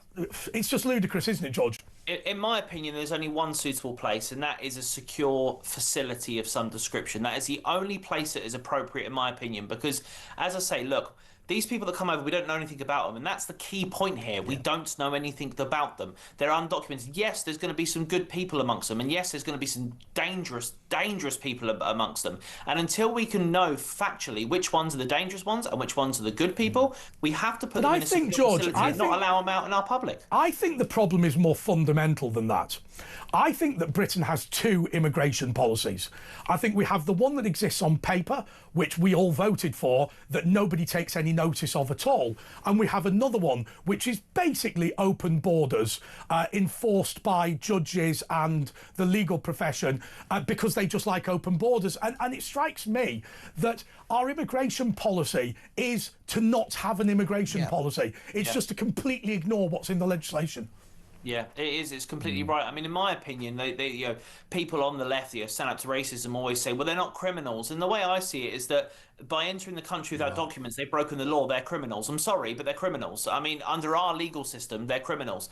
And I think the best deterrent is that we have a zero tolerance policy, and very soon, that would deter people from coming over. But yeah, I think there's a fundamental point that you've always got to make.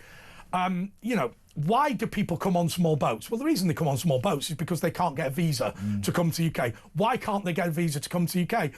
They're too poor, they're too badly educated, they've got criminal record. Whatever it is, the system says we do not want you. Now, you might disagree with that system, but the system says we do not want you, and they've come anyway. Yes. I mean, that's the point, isn't it? Yeah, I think a lot of people really have to understand that even if we get rid of the legal framework, they're still going to come. They're still going to come because what the reality is, where they're coming from, they don't want to be. And I wouldn't want to be either. And I do think this is, it's part of understanding the migrant crisis in a much bigger picture, because unless you keep them in the place place where they're coming from. They're always going to want to come to where it's nicer to live, and it doesn't have occasion to blow up all the time.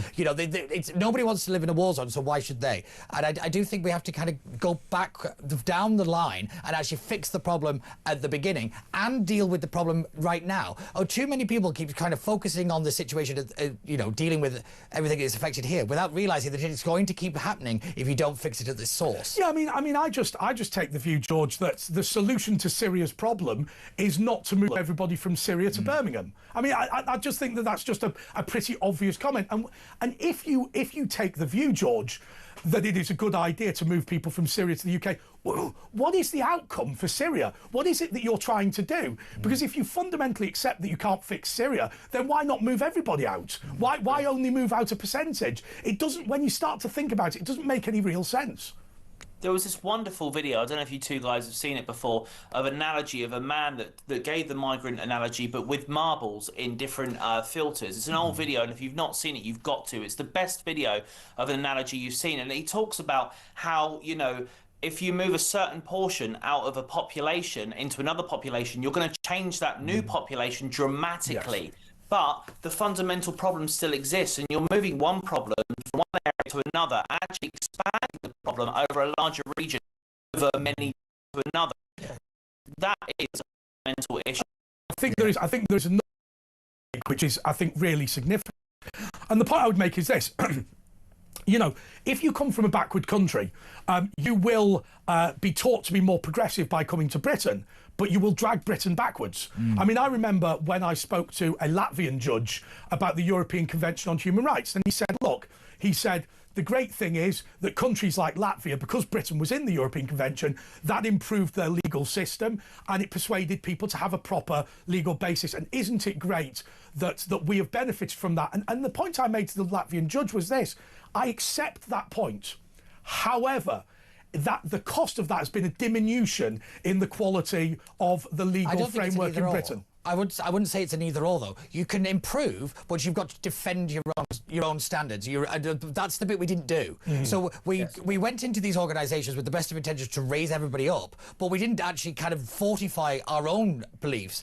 We allowed people within them to kind of demigrate. We've been brought down from within. But also the European Convention on Human Rights. We're going to go to a break now, but we're going to come back in a couple of minutes. The European Convention on Human Rights was intended to protect the public against an overbearing government. It has been flipped on its head. It is now the tool of an overbearing government in order to bully ordinary people. It is directly about-faced on what it was intended to do. We'll be back with the paper review just in a couple of moments.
across the UK, on DAB+, on YouTube, on your mobile, and on your side. This is Talk. Yes, this is the press preview with Andre Walker, Pete Barnes and George Madrick. We are looking at the front page of the papers, but I've just noticed that Germany has voted against conscription. That is to say that they were considering making military service mandatory. I have to say, George, I think that conscription is a terrible idea, and I'll explain why.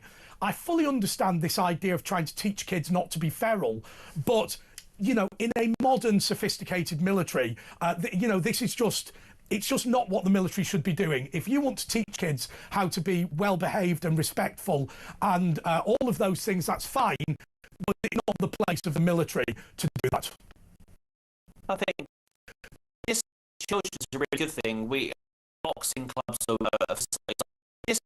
local communities, but I'm on the fence a little bit. I don't think conscription should be mandatory for all citizens, but I think that conscription for young offenders would be quite a good learning curve, potentially. I'm not saying definitely, but potentially it's something that we could look at. I think the youth offender system in the UK is really weak. I think there's not enough punishment for young people. The problem you really weak.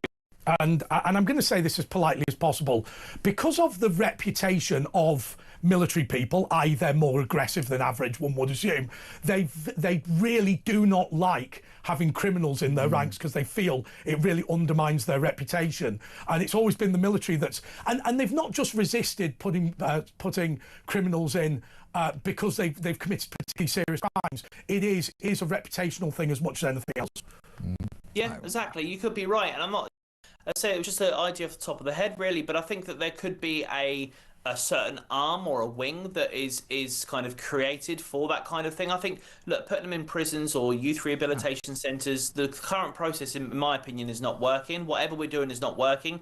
The youth that go into these facilities come out and recommit at a higher level. Of course there is, George. Of course, there is a middle ground, isn't there, where you can say people with no previous criminal record, rather than being convicted, have an option to go into the military. That would mean they were not criminals by definition. One thing I would love to do is if we were doing something with criminals while they're in prison. You know, the big problem is we have no probation services. We gutted them in under the was it 2011 and between 2011 and 2014. We absolutely savaged them, and we're now living in the consequences of that because yet again we didn't think longer than the end of our noses. We needed the money.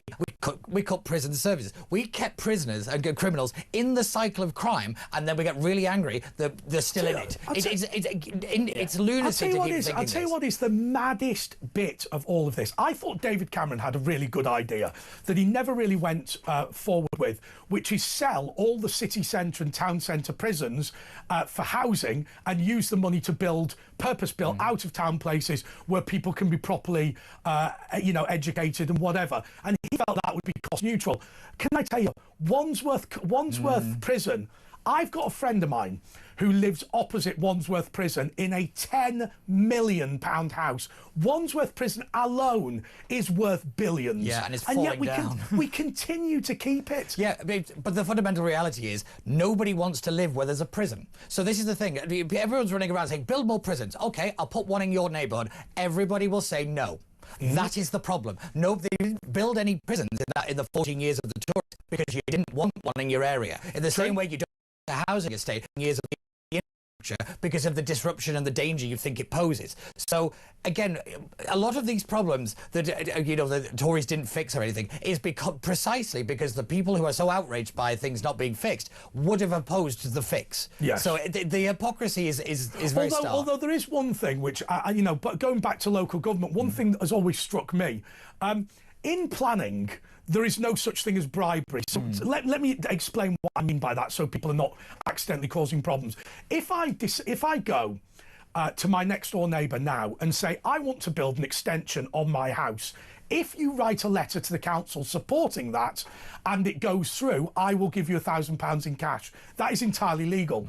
It's always struck me that one thing that we never do is go to an ordinary community and say, look, we're going to build this whopping great prison here, but we're also going to give each and every person who lives around here 10 grand in cash to thank them for it.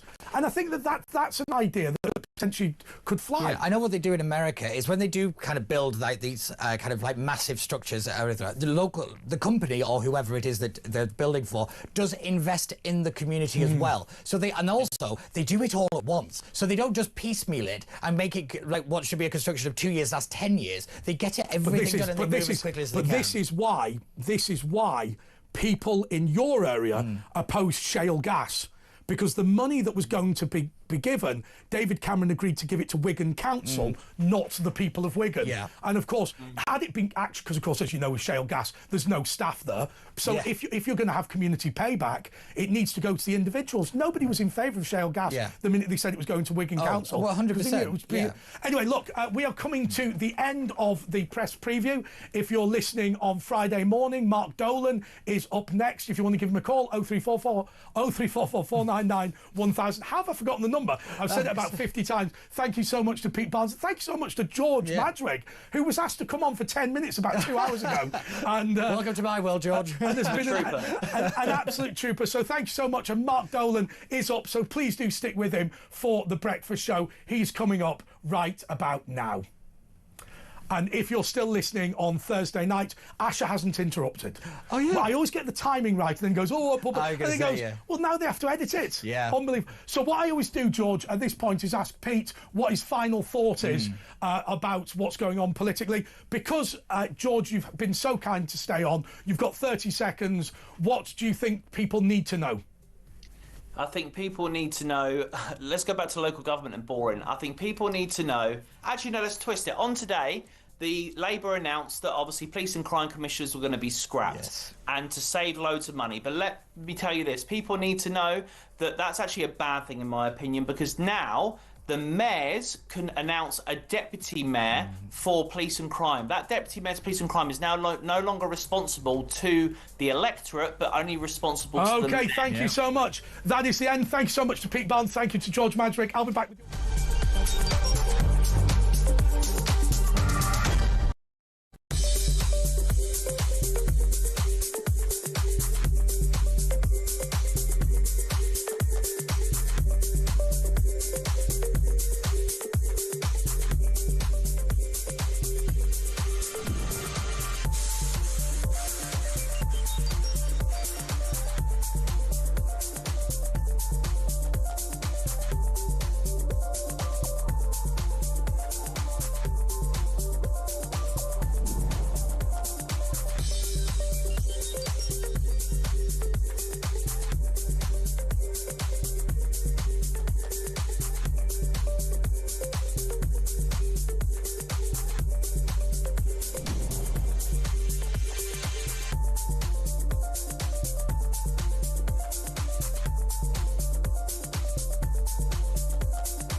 Across the UK on DAB+.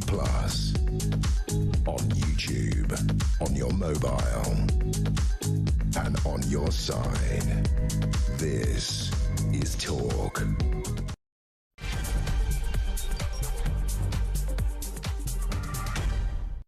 Yes, this is Talk. Asher Gould is away. I just wanted to, just chill out, do it cash, just relax, you know what I mean? My dad was visiting me all this week, and as I said earlier on, I don't drink as much as I used to, so I had a cocktail machine that had no spirits in it, and my dad said, I'll tell you what we should do, let's load that up with spirits. That was what he said on Sunday, and let me tell you, by Thursday, I'm a broken man. Anyway, please do give me a call, 0344 499 1000. You can talk about absolutely... No, I'm not saying that. You can talk about almost anything, right? And the rule will be that if I find you boring, I'll cut you off. No, I'm joking. Please do give us a call. There's three or four slots available to get through, but let's go straight to Ken in London. Ken, you are on Talk. Good morning, Andre. Hello. If you don't mind, Andre, I would like to tell you briefly about a great regret I've had in my life. Okay. Life can be very difficult at times, and I've got a regret which I've repented of many times, and that regret is that in my life, I never ever once told my dad that I loved him. Mm-hmm. And the fifth commandment is to honor your father and your mother, that your days may be long in the land that your God is going to give you. Can I ask you, Ken? Most people haven't done that because their dad's not that sort of bloke. Was that the case with you? Yes, the fully Scottish stiff upper lip. We don't like to express our feelings, sadly. I had a brother and three sisters. We had a wonderful family, and we had a wonderful mum and dad. My mum, she looked after us. She provided everything for us: food, clothes, shoes. She loved us. I never forget, she used to go about doing the housework singing. She was a very happy-natured woman.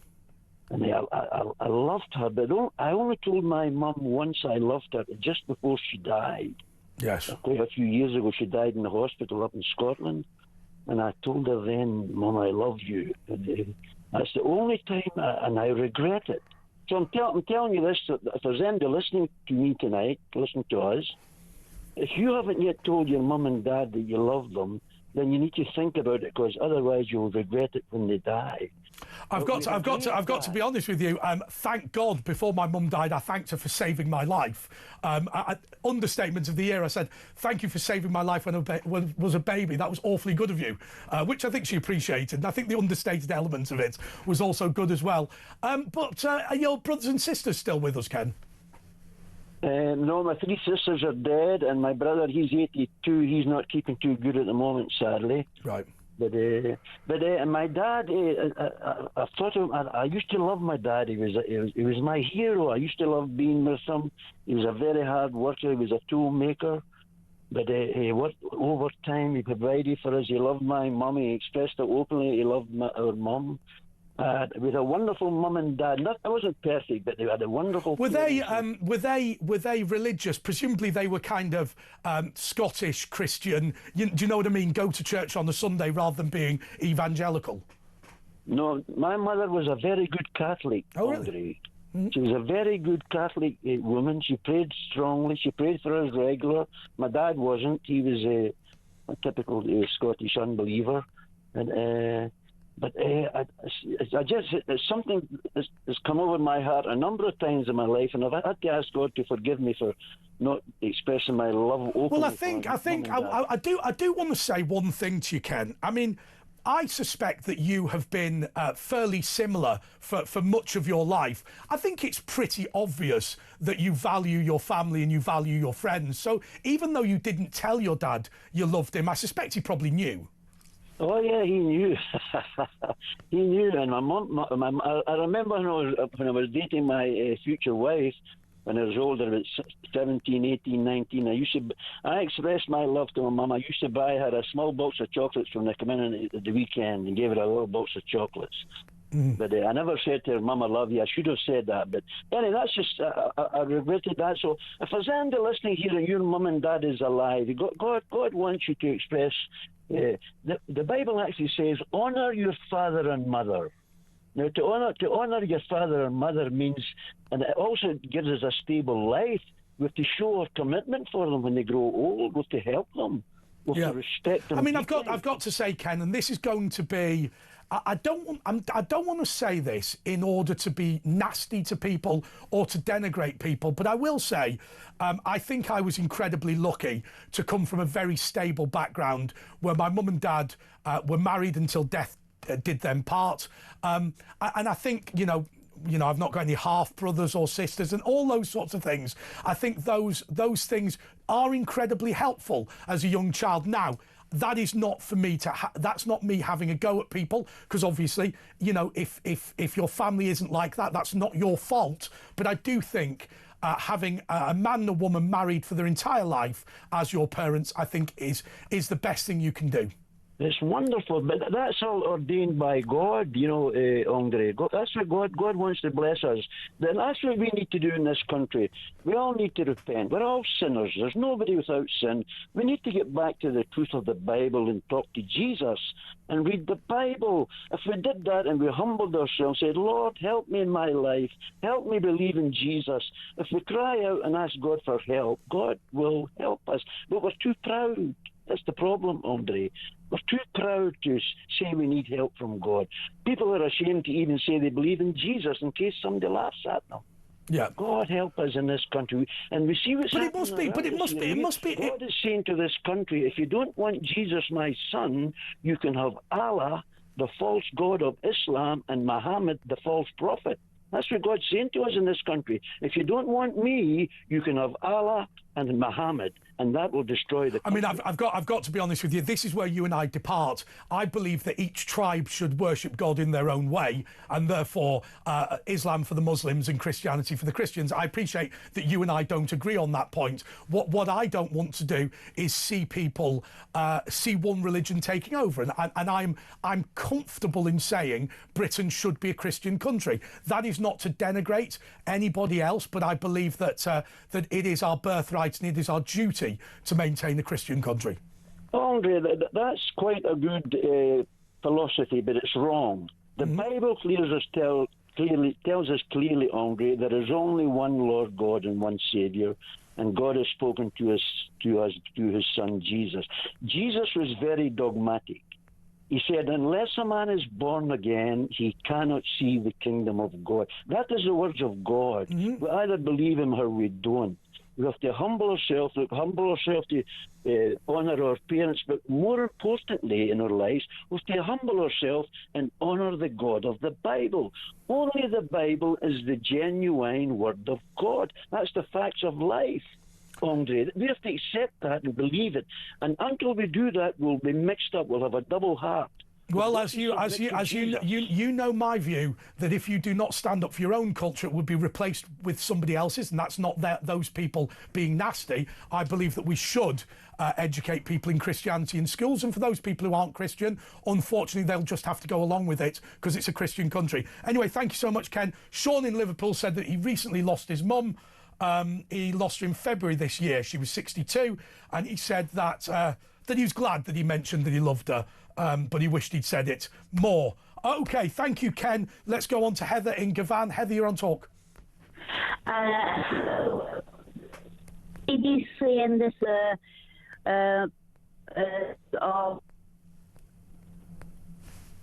sorry, I didn't get any of that at all. Is this a dodgy line or something? Hello? Hello? Hello? Hello? Hello? Can you hear me? It's becoming tiresome now. All right, Heather, tell us what you want to say. About babies.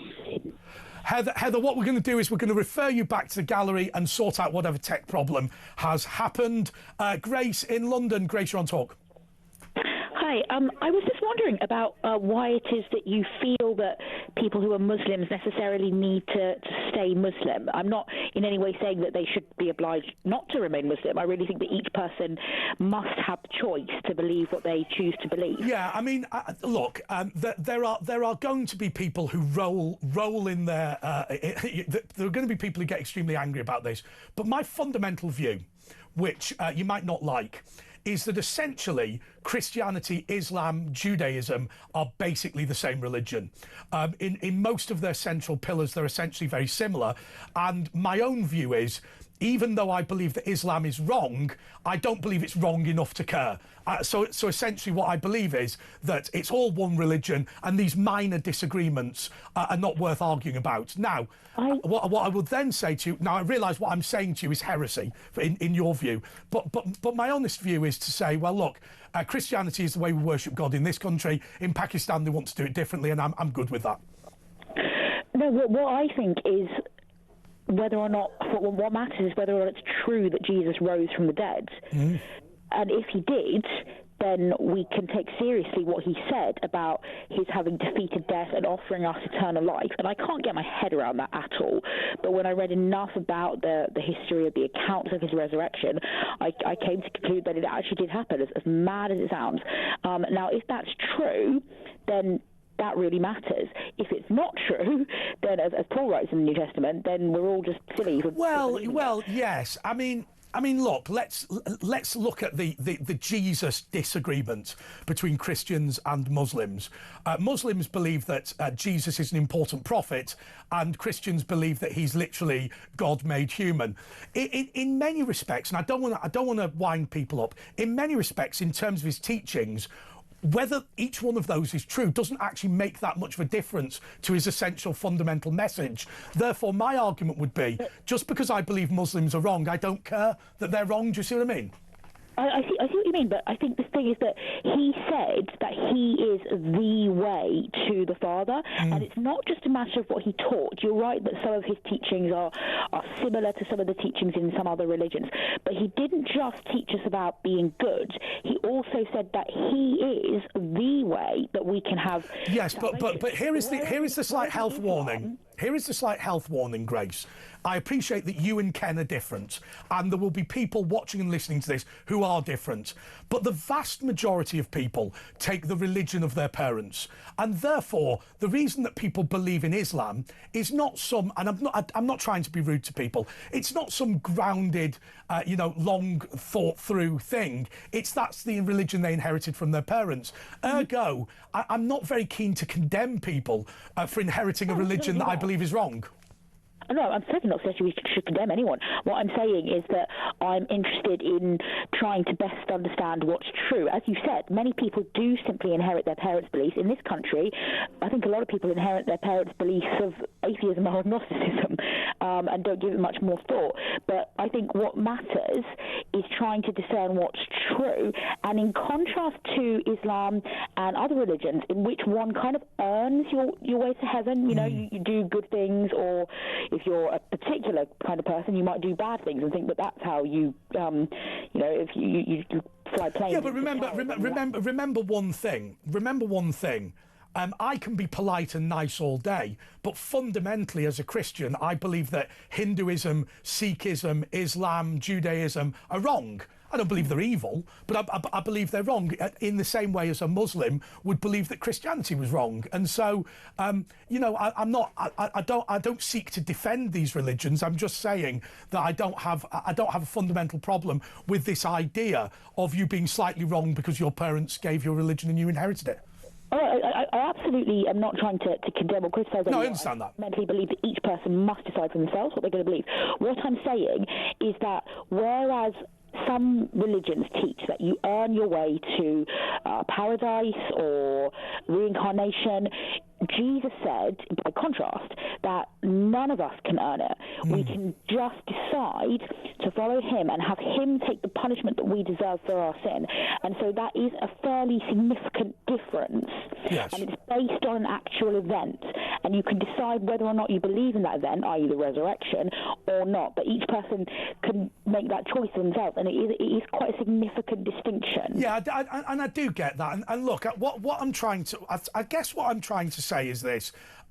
Maybe it's because I'm a Catholic, but I'm not particularly interested in converting people. I'm not particularly interested in being a evangelist. I'm not particularly interested in going out and trying to get people to come into my religion. That's just me, right? And therefore I don't spend a great deal of time worrying about the fact that other people are wrong. Yeah, well, I don't think that worrying about other people being wrong is necessarily helpful. That's fair enough. And I sometimes think that some people spend too long worrying about other people's issues and not. But can I ask you a fundamental question, Grace? Can I ask you a fundamental question? There's a guy in the gallery who is, I think he's part Irish and Jewish as well, and so he practices Judaism. Do you believe that at the pearly gates God's going to say, listen, you brought up your kids as a Jew, not as a Catholic, therefore you're going to hell? Or do you believe that God will say, well, look, you know, all religions were slightly wrong in different respects, but you were a good person, therefore you can come in? It is hard to say, but I think ultimately that what heaven is not just a nice place with fluffy clouds. It's to be in God's presence. And so I think we can decide whether we want to enter God's presence and spend eternity in God's presence. And we do that by turning to Jesus and having him take the punishment we deserve. Or we say, no, I don't want to be in your presence, God. And then we have, you know, a second death, and that's destruction, the end. So I don't think of it as kind of in the way that some paintings might illustrate it. I think it's about choosing to spend eternity with God in the joy that he offers, and that's possible through Jesus, or we reject him. Of course, it's also possible, and I've thought about this, and you can throw me, or you can say I'm wrong if you want, but it strikes me that that hell might be quite good fun, and I'll explain why. Because I think that the people that go to hell are so factious that they would be enjoying themselves by their own standards. Do you see what I mean? I see what you mean. Or alcohol and drugs and fornication and all this sort of thing. And because they're not good enough people to recognise that isn't the path to happiness, they're doing it anyway and having quite a nice time. Yeah, but no, that's not what hell is. Hell is to be separated from God, and God gives joy in many different things that we enjoy in life. So if you're separated from the joy that he has made possible for human beings, you're not going to be having a party. But do you believe? Do you believe that some people are raptured into heaven and other people are condemned to eternal fire? I don't believe in eternal conscious suffering. I believe that people may experience a degree of punishment so that there is justice, because God is a God of justice, but then people cease to exist. Fire burns things up and then they don't exist anymore. I don't believe people just go on suffering forever and ever and ever and ever. I mean, if Ken was sat here now, what he would say is that even if you're a murderer and you're on death row, if the moment before you die you say, OK, this is my punishment, and Ken is not against punishing people who've committed crime, but there you go, this is my punishment, now I'm going to repent and I recognise I shouldn't have done this, you will go to heaven. If a person genuinely were repentant, then yes. But I think that if a person has committed something as heinous as murder, it's not very likely that they're going to suddenly authentically change their minds, but they could do, and really amazing things do. I think it's difficult. I think it's difficult with death row. So I think everybody regrets what they've done. The question is whether they regret it because they're about to be put to death, or whether they regret it because of some genuine sympathy for the victims. I think my own view on that, having watched some programmes, is that of the sane people on death row, and there are some people who are just psychopaths, of the sane people, many of them murdered somebody when they were quite young, maybe in the teens or early 20s.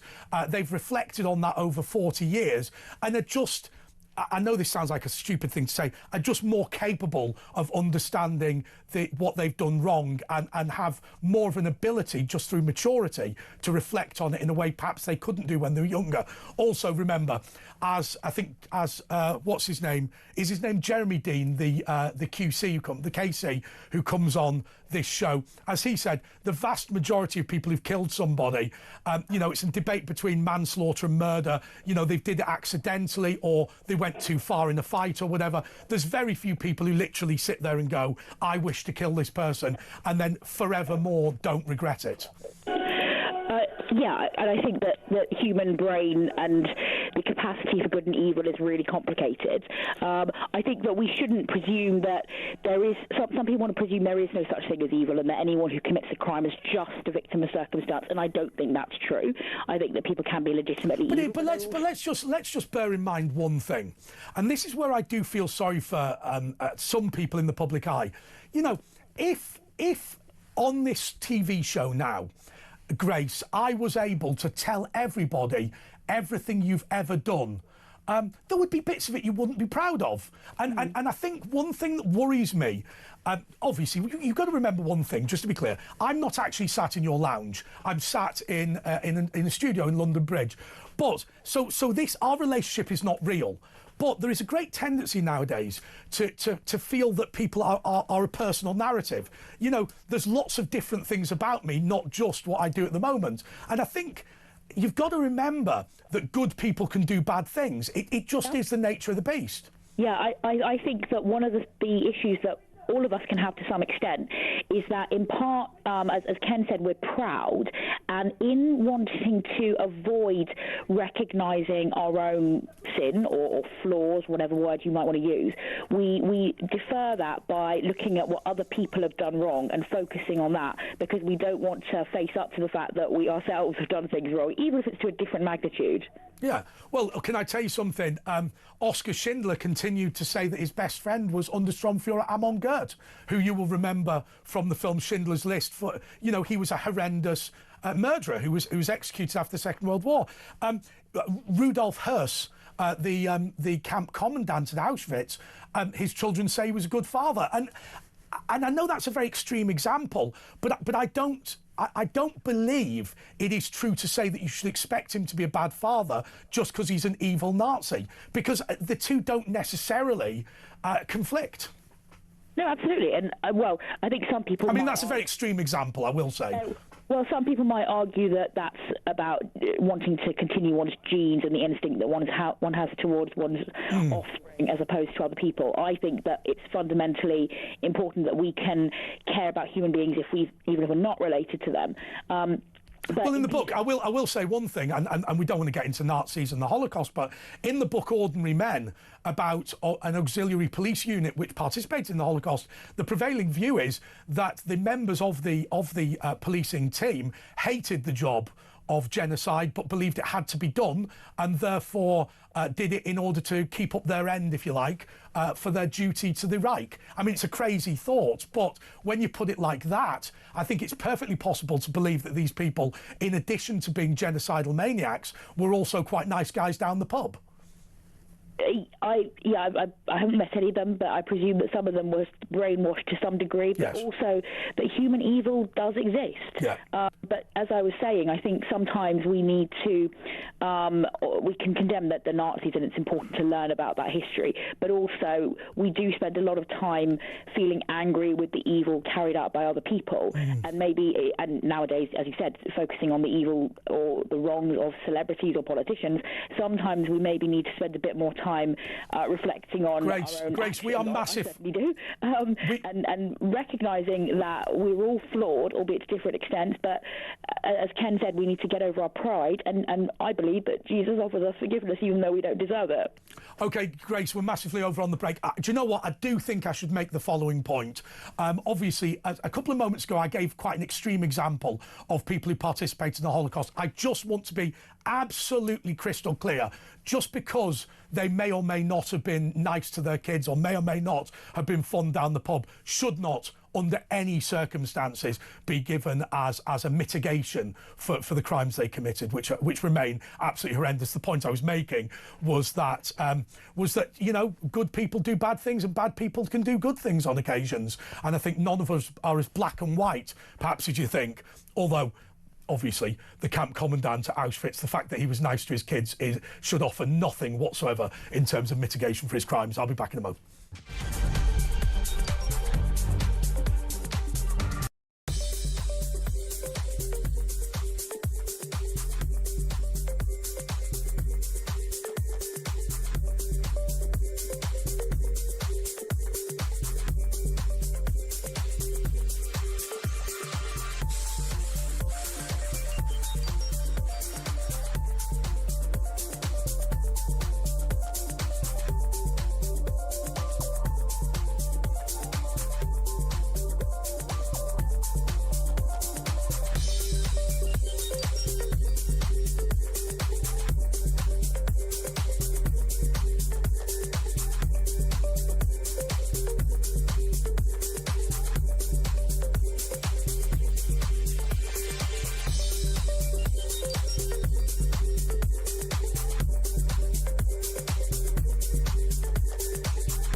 Across the UK. On DAB+. On YouTube. On your mobile. And on your side. This is Talk. Do you know what? I'm just reminiscing. When I first started doing this job, I remember something went completely badly wrong. I forget what it was. My microphone got pulled out, my earpiece came. It was all just a bit of a nightmare. And I went, right, go to commercial. And the producer in the gallery went, you can't do that in real life. Oh, damn. So now I've just proved I have absolutely no power whatsoever. 0344 499 1000 is the number to call. Heather in Gavan, I think we've now got a better line for you. So you're now on Talk. Hello. Hello, Andre. Can you hear me now? I can. I could hear you before, but it didn't sound a bit like that. I was watching a documentary on one of the network channels about national disgrace, national treasure, about the Jimmy Savile and Stuart Hall and Russell, Rolf Harris and Gary Glitter. I say the BBC made monumental mistakes in getting these kind of characters on the BBC. It doesn't do any justice whatsoever by having these kind of people on a national TV where it doesn't matter if it's a public service or a subscribing channel or whatever. They shouldn't have done it in the first place, and these victims wouldn't have But I mean, but you know, I made this point before, Heather, and you know, I don't understand what the BBC were thinking. Let me assure you, if a presenter on this channel said, "Hey, you know, after my show, I fancy getting some drinks in the dressing room and inviting some young girls round," the company they'd just throw you out. How the BBC thought? I mean, it's a dressing room. You're there to put your clothes on, not, you know, organise some sort of harem of kids. It's just I just don't you know, the reason I make that point, Heather, the reason I make that point, Heather, is because I wouldn't like you to think that that's normal in the media world. It is just completely bizarre. I know it's completely bizarre. It's like the BBC grooming gang. What on earth are they doing? They're supposed to be protecting children and protecting young women and teenagers from harm, from abuse, from sexual assault, from these celebrities. What on earth are them doing? Allowing these pervertive pleasures of these celebrities. Who the hell are they to jump the moral high ground to do that to innocent little kids when they're supposed to be icons to the fans? They're not supposed to cause harm to their fans. But equally, I mean, you may well want to put me on a pedestal because I'm on the TV and I'm on the radio, but fundamentally, it doesn't make me any different to you. I'm just some guy who has this job, right? So the assumption that I'm going to be somehow morally better than you or more worthy of trust or whatever, I don't buy. I mean, the reason I do this job is not because I'm a better person than you. It's just because it happens to be my skill sets, right? You know, I wouldn't necessarily say that you have to trust me implicitly just because I happen to have this job over trusting implicitly somebody who's a baker or candlestick maker. Trust has got to be validated at all costs, whether you're a radio DJ or in the public eye on TV. You've got to have respect of your fans, and you've got to understand that respect, because if you betray that trust in your fans, you're not worth it. Yeah, I've got to be honest. I've got to be honest with you. It's incredibly easy for me because when you do come up and say hello, normally what happens is people go, "I'm really sorry, I don't mean to bother you." Which I know that sounds silly, but that's a great thing because you know the person's not going to sit there for 5 hours. But if but people just come up and say hello to me, and we have a bit of a chat, and it's normally I'm normally a bit more politically incorrect than I am on the show. But I think it's important. I'll tell you what I do think is important. It's important that we have the bond of trust, which is that you've got to be able to believe that I'm telling the truth here. I think that is absolutely vitally important. Anyway, Heather, thank you so much. I've completely mucked up all of the adverts, so we're going to go to another advert and then we're going to come back and talk to Carol in Manchester. Back in a sec.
Across the UK, on DAB+, on YouTube, on your mobile, and on your side.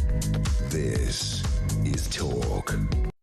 Yes, this is Talk. Just to explain to you, Asher Gould is on holiday. I think he's only gone for a week, so I'm sure he's watching, actually. So hello, Asher. Have a good time in Eastbourne. I think it's all a bit strange that you go on holiday on your own to a flat, but, you know, each to his own. Anyway, let's go to Carol in Manchester. Carol, you're on Talk.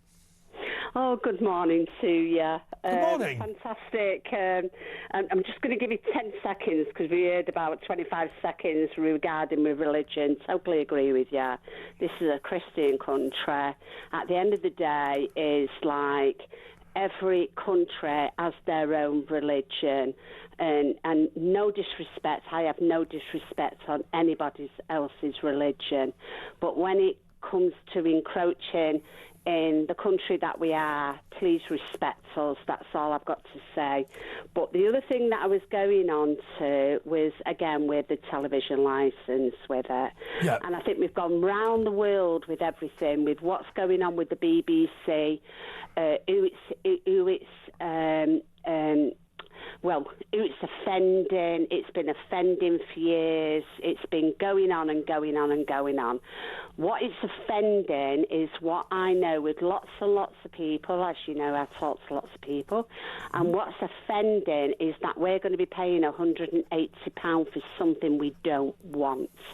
We just do not want it. Now, man, there might be people that want it, and that's fair enough, but please pay for it. I don't want it. A lot of other people don't want it. And the other thing is, stations like yourself and other news stations that have come up, you are more strictly abiding with lots and lots of stuff and goes on. And the BBC, like I heard when you were speaking to others and whatever, is that they are getting away with murder. And the reason why they're getting a murder is because they've got their own laws. But isn't that their own laws? Can I defend the BBC for a moment, which won't be particularly popular? But you've got to remember, the BBC tries to be all things to all men. The reason that you are watching and listening to this is is because we approach things from a centre-right position. That's not to say that we're biased. We will explain things in a fair-minded way, but you know where we're coming from, and you know the subjects that are of interest to us. As an example, we're more likely to talk about immigration than we are about the NHS, as an example. And perhaps at LBC that might be the other way round. But it is quite difficult for the BBC because they're trying to do absolutely everything and therefore kind of achieve nothing. Do you see what I mean? Do you know, honestly, I absolutely agree with most things that you say, but I disagree on this point of view with it. Is because I've been watching it over the last 10 years and I've come out of it more and more and more because I do not see what and it's so hard. You know, like, it's how many people do they employ? It's so hard to have a non-biased kind of program. Well, I'll tell you what I said. I'll tell you what I said when I went to study journalism at the University of London. They said to me, they said, who do you think is the best Conservative commentator? I said Jeremy Clarkson. He's not even a Politico. I said to them, my ambition is to work for The Sun, which I've not done, but I do work for News UK. Very proud to. What I said to them was, I said all news is biased. Right, so what you've got to remember is, front page of the Daily Mirror has a picture of Pat from EastEnders. It doesn't have the news of what's in the soap operas in Uganda. Now, you might say, well, that's pretty obvious because nobody cares. But every editorial decision you make, it reflects a bias. In this case, you're more interested in EastEnders than you are what's on the TV in Uganda. And given that you can't report absolutely everything, then there has to be bias to it. It's just impossible otherwise. But I do think that over the last few years, it's getting worse and worse. It doesn't matter who you like or who you don't like. I mean, but I really do think regarding, and I know it's very hard to take politics out of a lot of stuff and everything and that, but it's in your face. It's literally in your face. It doesn't matter. I mean, I know they've been going on about Trump. You know, like, I mean, it don't matter if you like him, you hate him, you might, what you call it, doesn't matter with it. But some of the stuff that's coming out, you know, like, and it's not just with Trump. It's to do with Gaza, it's to do with everything. It's to do with lots of stuff. And it's like, it really does. I mean, because I'm very, as you know, I am very political, but I don't throw it in anybody's face. I would like to have a debate, and I respect, and sometimes, well, quite often, I'll change my mind within that debate or whatever. But it's very, very hard. I'm finding it with the BBC that it's very, very hard because some of the stuff that's coming out with, people do not have a chance to debate. It's like me and you now, we're debating or talking.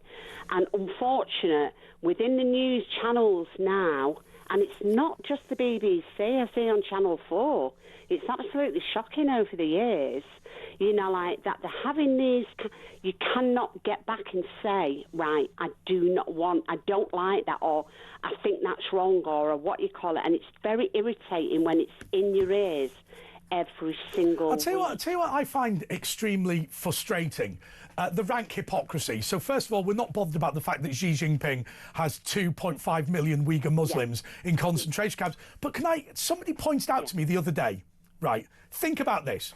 Everybody is complaining about Israel, oppressing people and settlers and all this sort of thing. And, this is terrible that this country is occupying Palestinian land.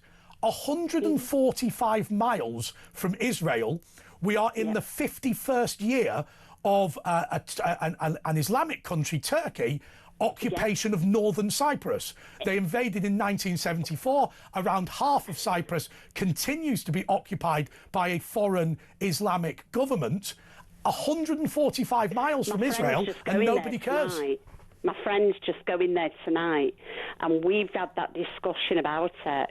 She's there because her husband, or what you call it, with her, but he works within the government, and he's there anyway. He's, like, it's not what you call it. It's just it's finger. He goes over it several times, and a really nice little community where she is, that she goes every so often. And I've just been educated with that over the last 12 months. And this is why I don't understand why we're getting the same stuff day in and day out or whatever. Something like that you just spoke to me about, is that why are we not having that on the television? Why are we not having it on the BBC? Just to sort of say, even in Africa, there's so much going on in Africa, doesn't move, doesn't go or whatever. That's probably why we're having so many people that are trying to move or go wherever they go. I'm not going to go to the to immigrants and stuff like that. I find it very traumatic anyway with what's going on within Europe, all the way, these men coming all the way through or whatever. I find that another story. But I do find that we're not being educated properly by the BBC. Well, I think the reality is, if you say what is unique about Israel, I have to say there is very little unique about Israel. When people present this as the most important issue in the world, as far as I'm concerned, Israel's settlements of the West Bank are precisely the same issue as Turkey's settlement of Famagusta in Cyprus. There's no difference between any of this. It's land that was the West Bank is land that was obtained by invasion in exactly the same way as Northern Cyprus was obtained by invasion. And some people will watch this and they will say, why is it that we care about Israel and we don't care about Cyprus? And the answer is because people have a tendency to put Islam on a unique pedestal, which is to say that if an Islamic country invades, that's fine, but if somebody invades an Islamic country, it's not fine. Now, I don't know if that's the actual reason why we're so worried. I agree with you, and I agree with you. At the end of the day, it's the way that our governments in the world as well. It's not just here. It's in Europe. It's in America. It's in Australia. It's in Canada. It's in every. They've all literally. It's like I don't know. I know it sounds really awful that I'm saying this now, but it's like a cult. It's just we're not being fair. We're not being. I think the other thing that upsets me. So, look, I've criticised Israel and the IDF on plenty of occasions. I have no problem doing that, and I think that sometimes they go too far. Many times they go too far. But one of the things that I find incredibly frustrating about the Israel situation is that the largest problem here is that Gaza is run by terrorists. That is the biggest issue. And the reality is nobody cares about the issue of trying to get Gaza a sensible government. They're just bothered about Jews invading or doing whatever. Anyway, that is the break. I'm going to be back with Cindy in Michigan straight after this.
across the UK, on DAB+, on YouTube, on your mobile, and on your side. This is Talk. Yeah, this is Talk, and we're in the final stretch now. Who's coming on after this? Is it Paul Ross? It doesn't matter. Okay, let's go to Cindy in Michigan. Cindy, how are you?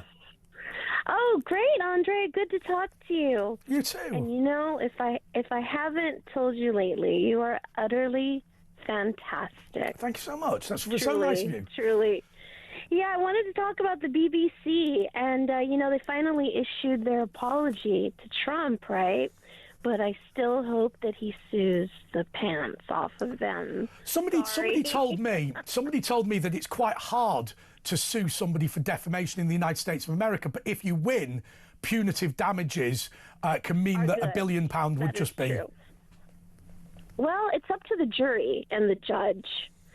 So it wouldn't be out of the ordinary for him to get that, but I think it's going to be in the millions. I don't think it's if he does win, it'll be in the millions. The problem is with the United Kingdom. I don't know if you know, but in the United Kingdom, you have to demonstrate your material loss. So, as an example, if you let's give the example of Bill Roache, the actor who plays Ken Barlow in Coronation Street.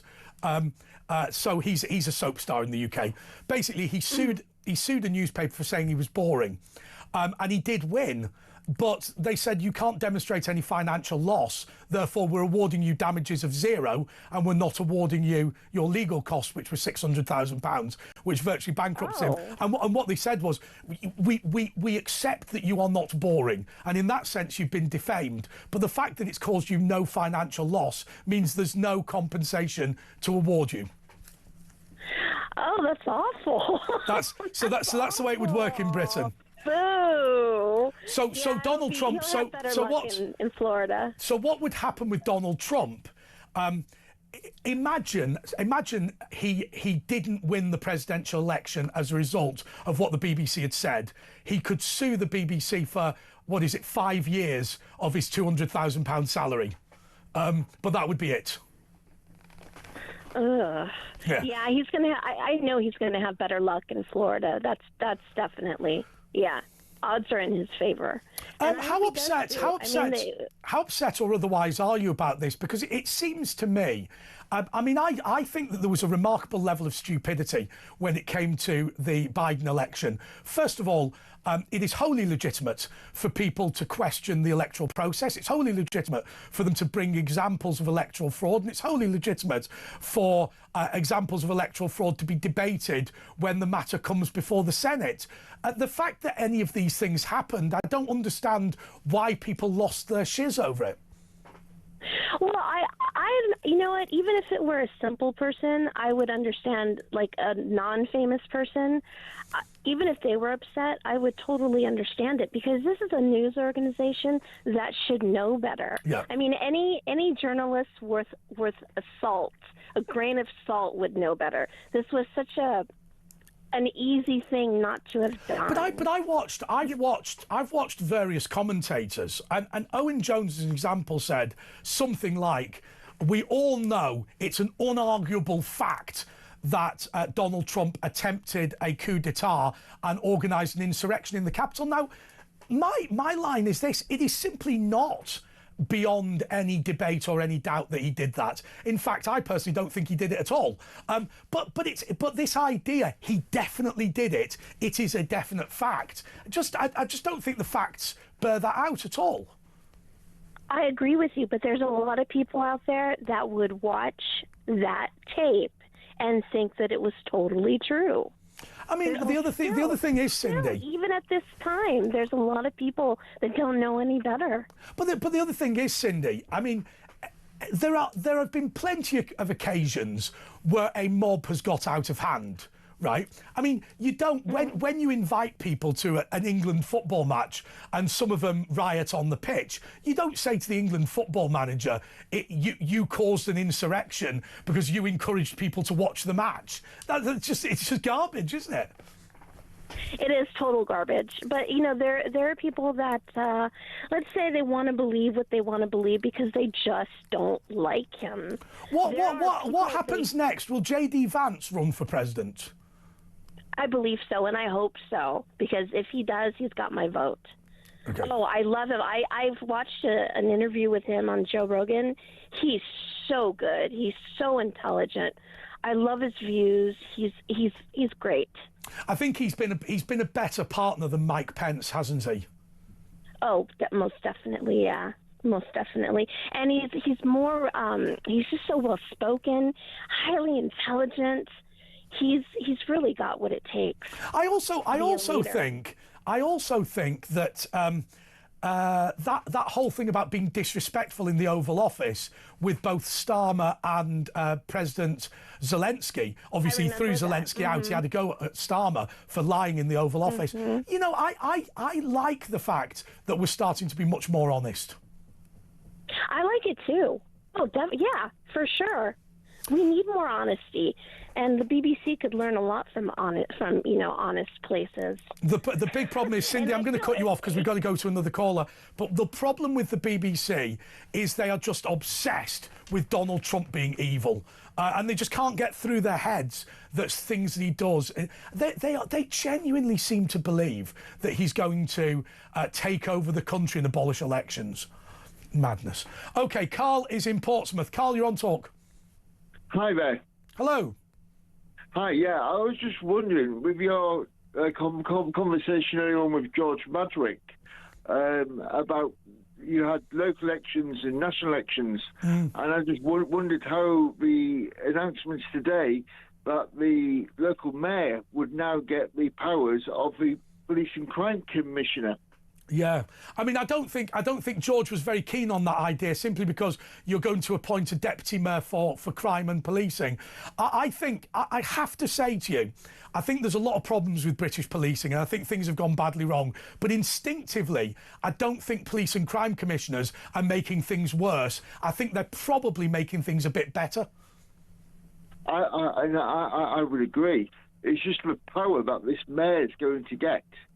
The local mayor now, how much power are they going to sit? So I vote for my council, I then vote for my MP, and now I'm going to vote for a mayor and well, I'll tell you the thing that worries me. What they are, so they say that local councils are not accountable, and I get that. I think it's because local councils are too big. In 1974, when they merged all these towns together, what they were attempting to do was they're attempting to get economies of scale. But now, local councils contract services in. I think you need to go back to hyper-local, where everybody knows the local council because he represents your street.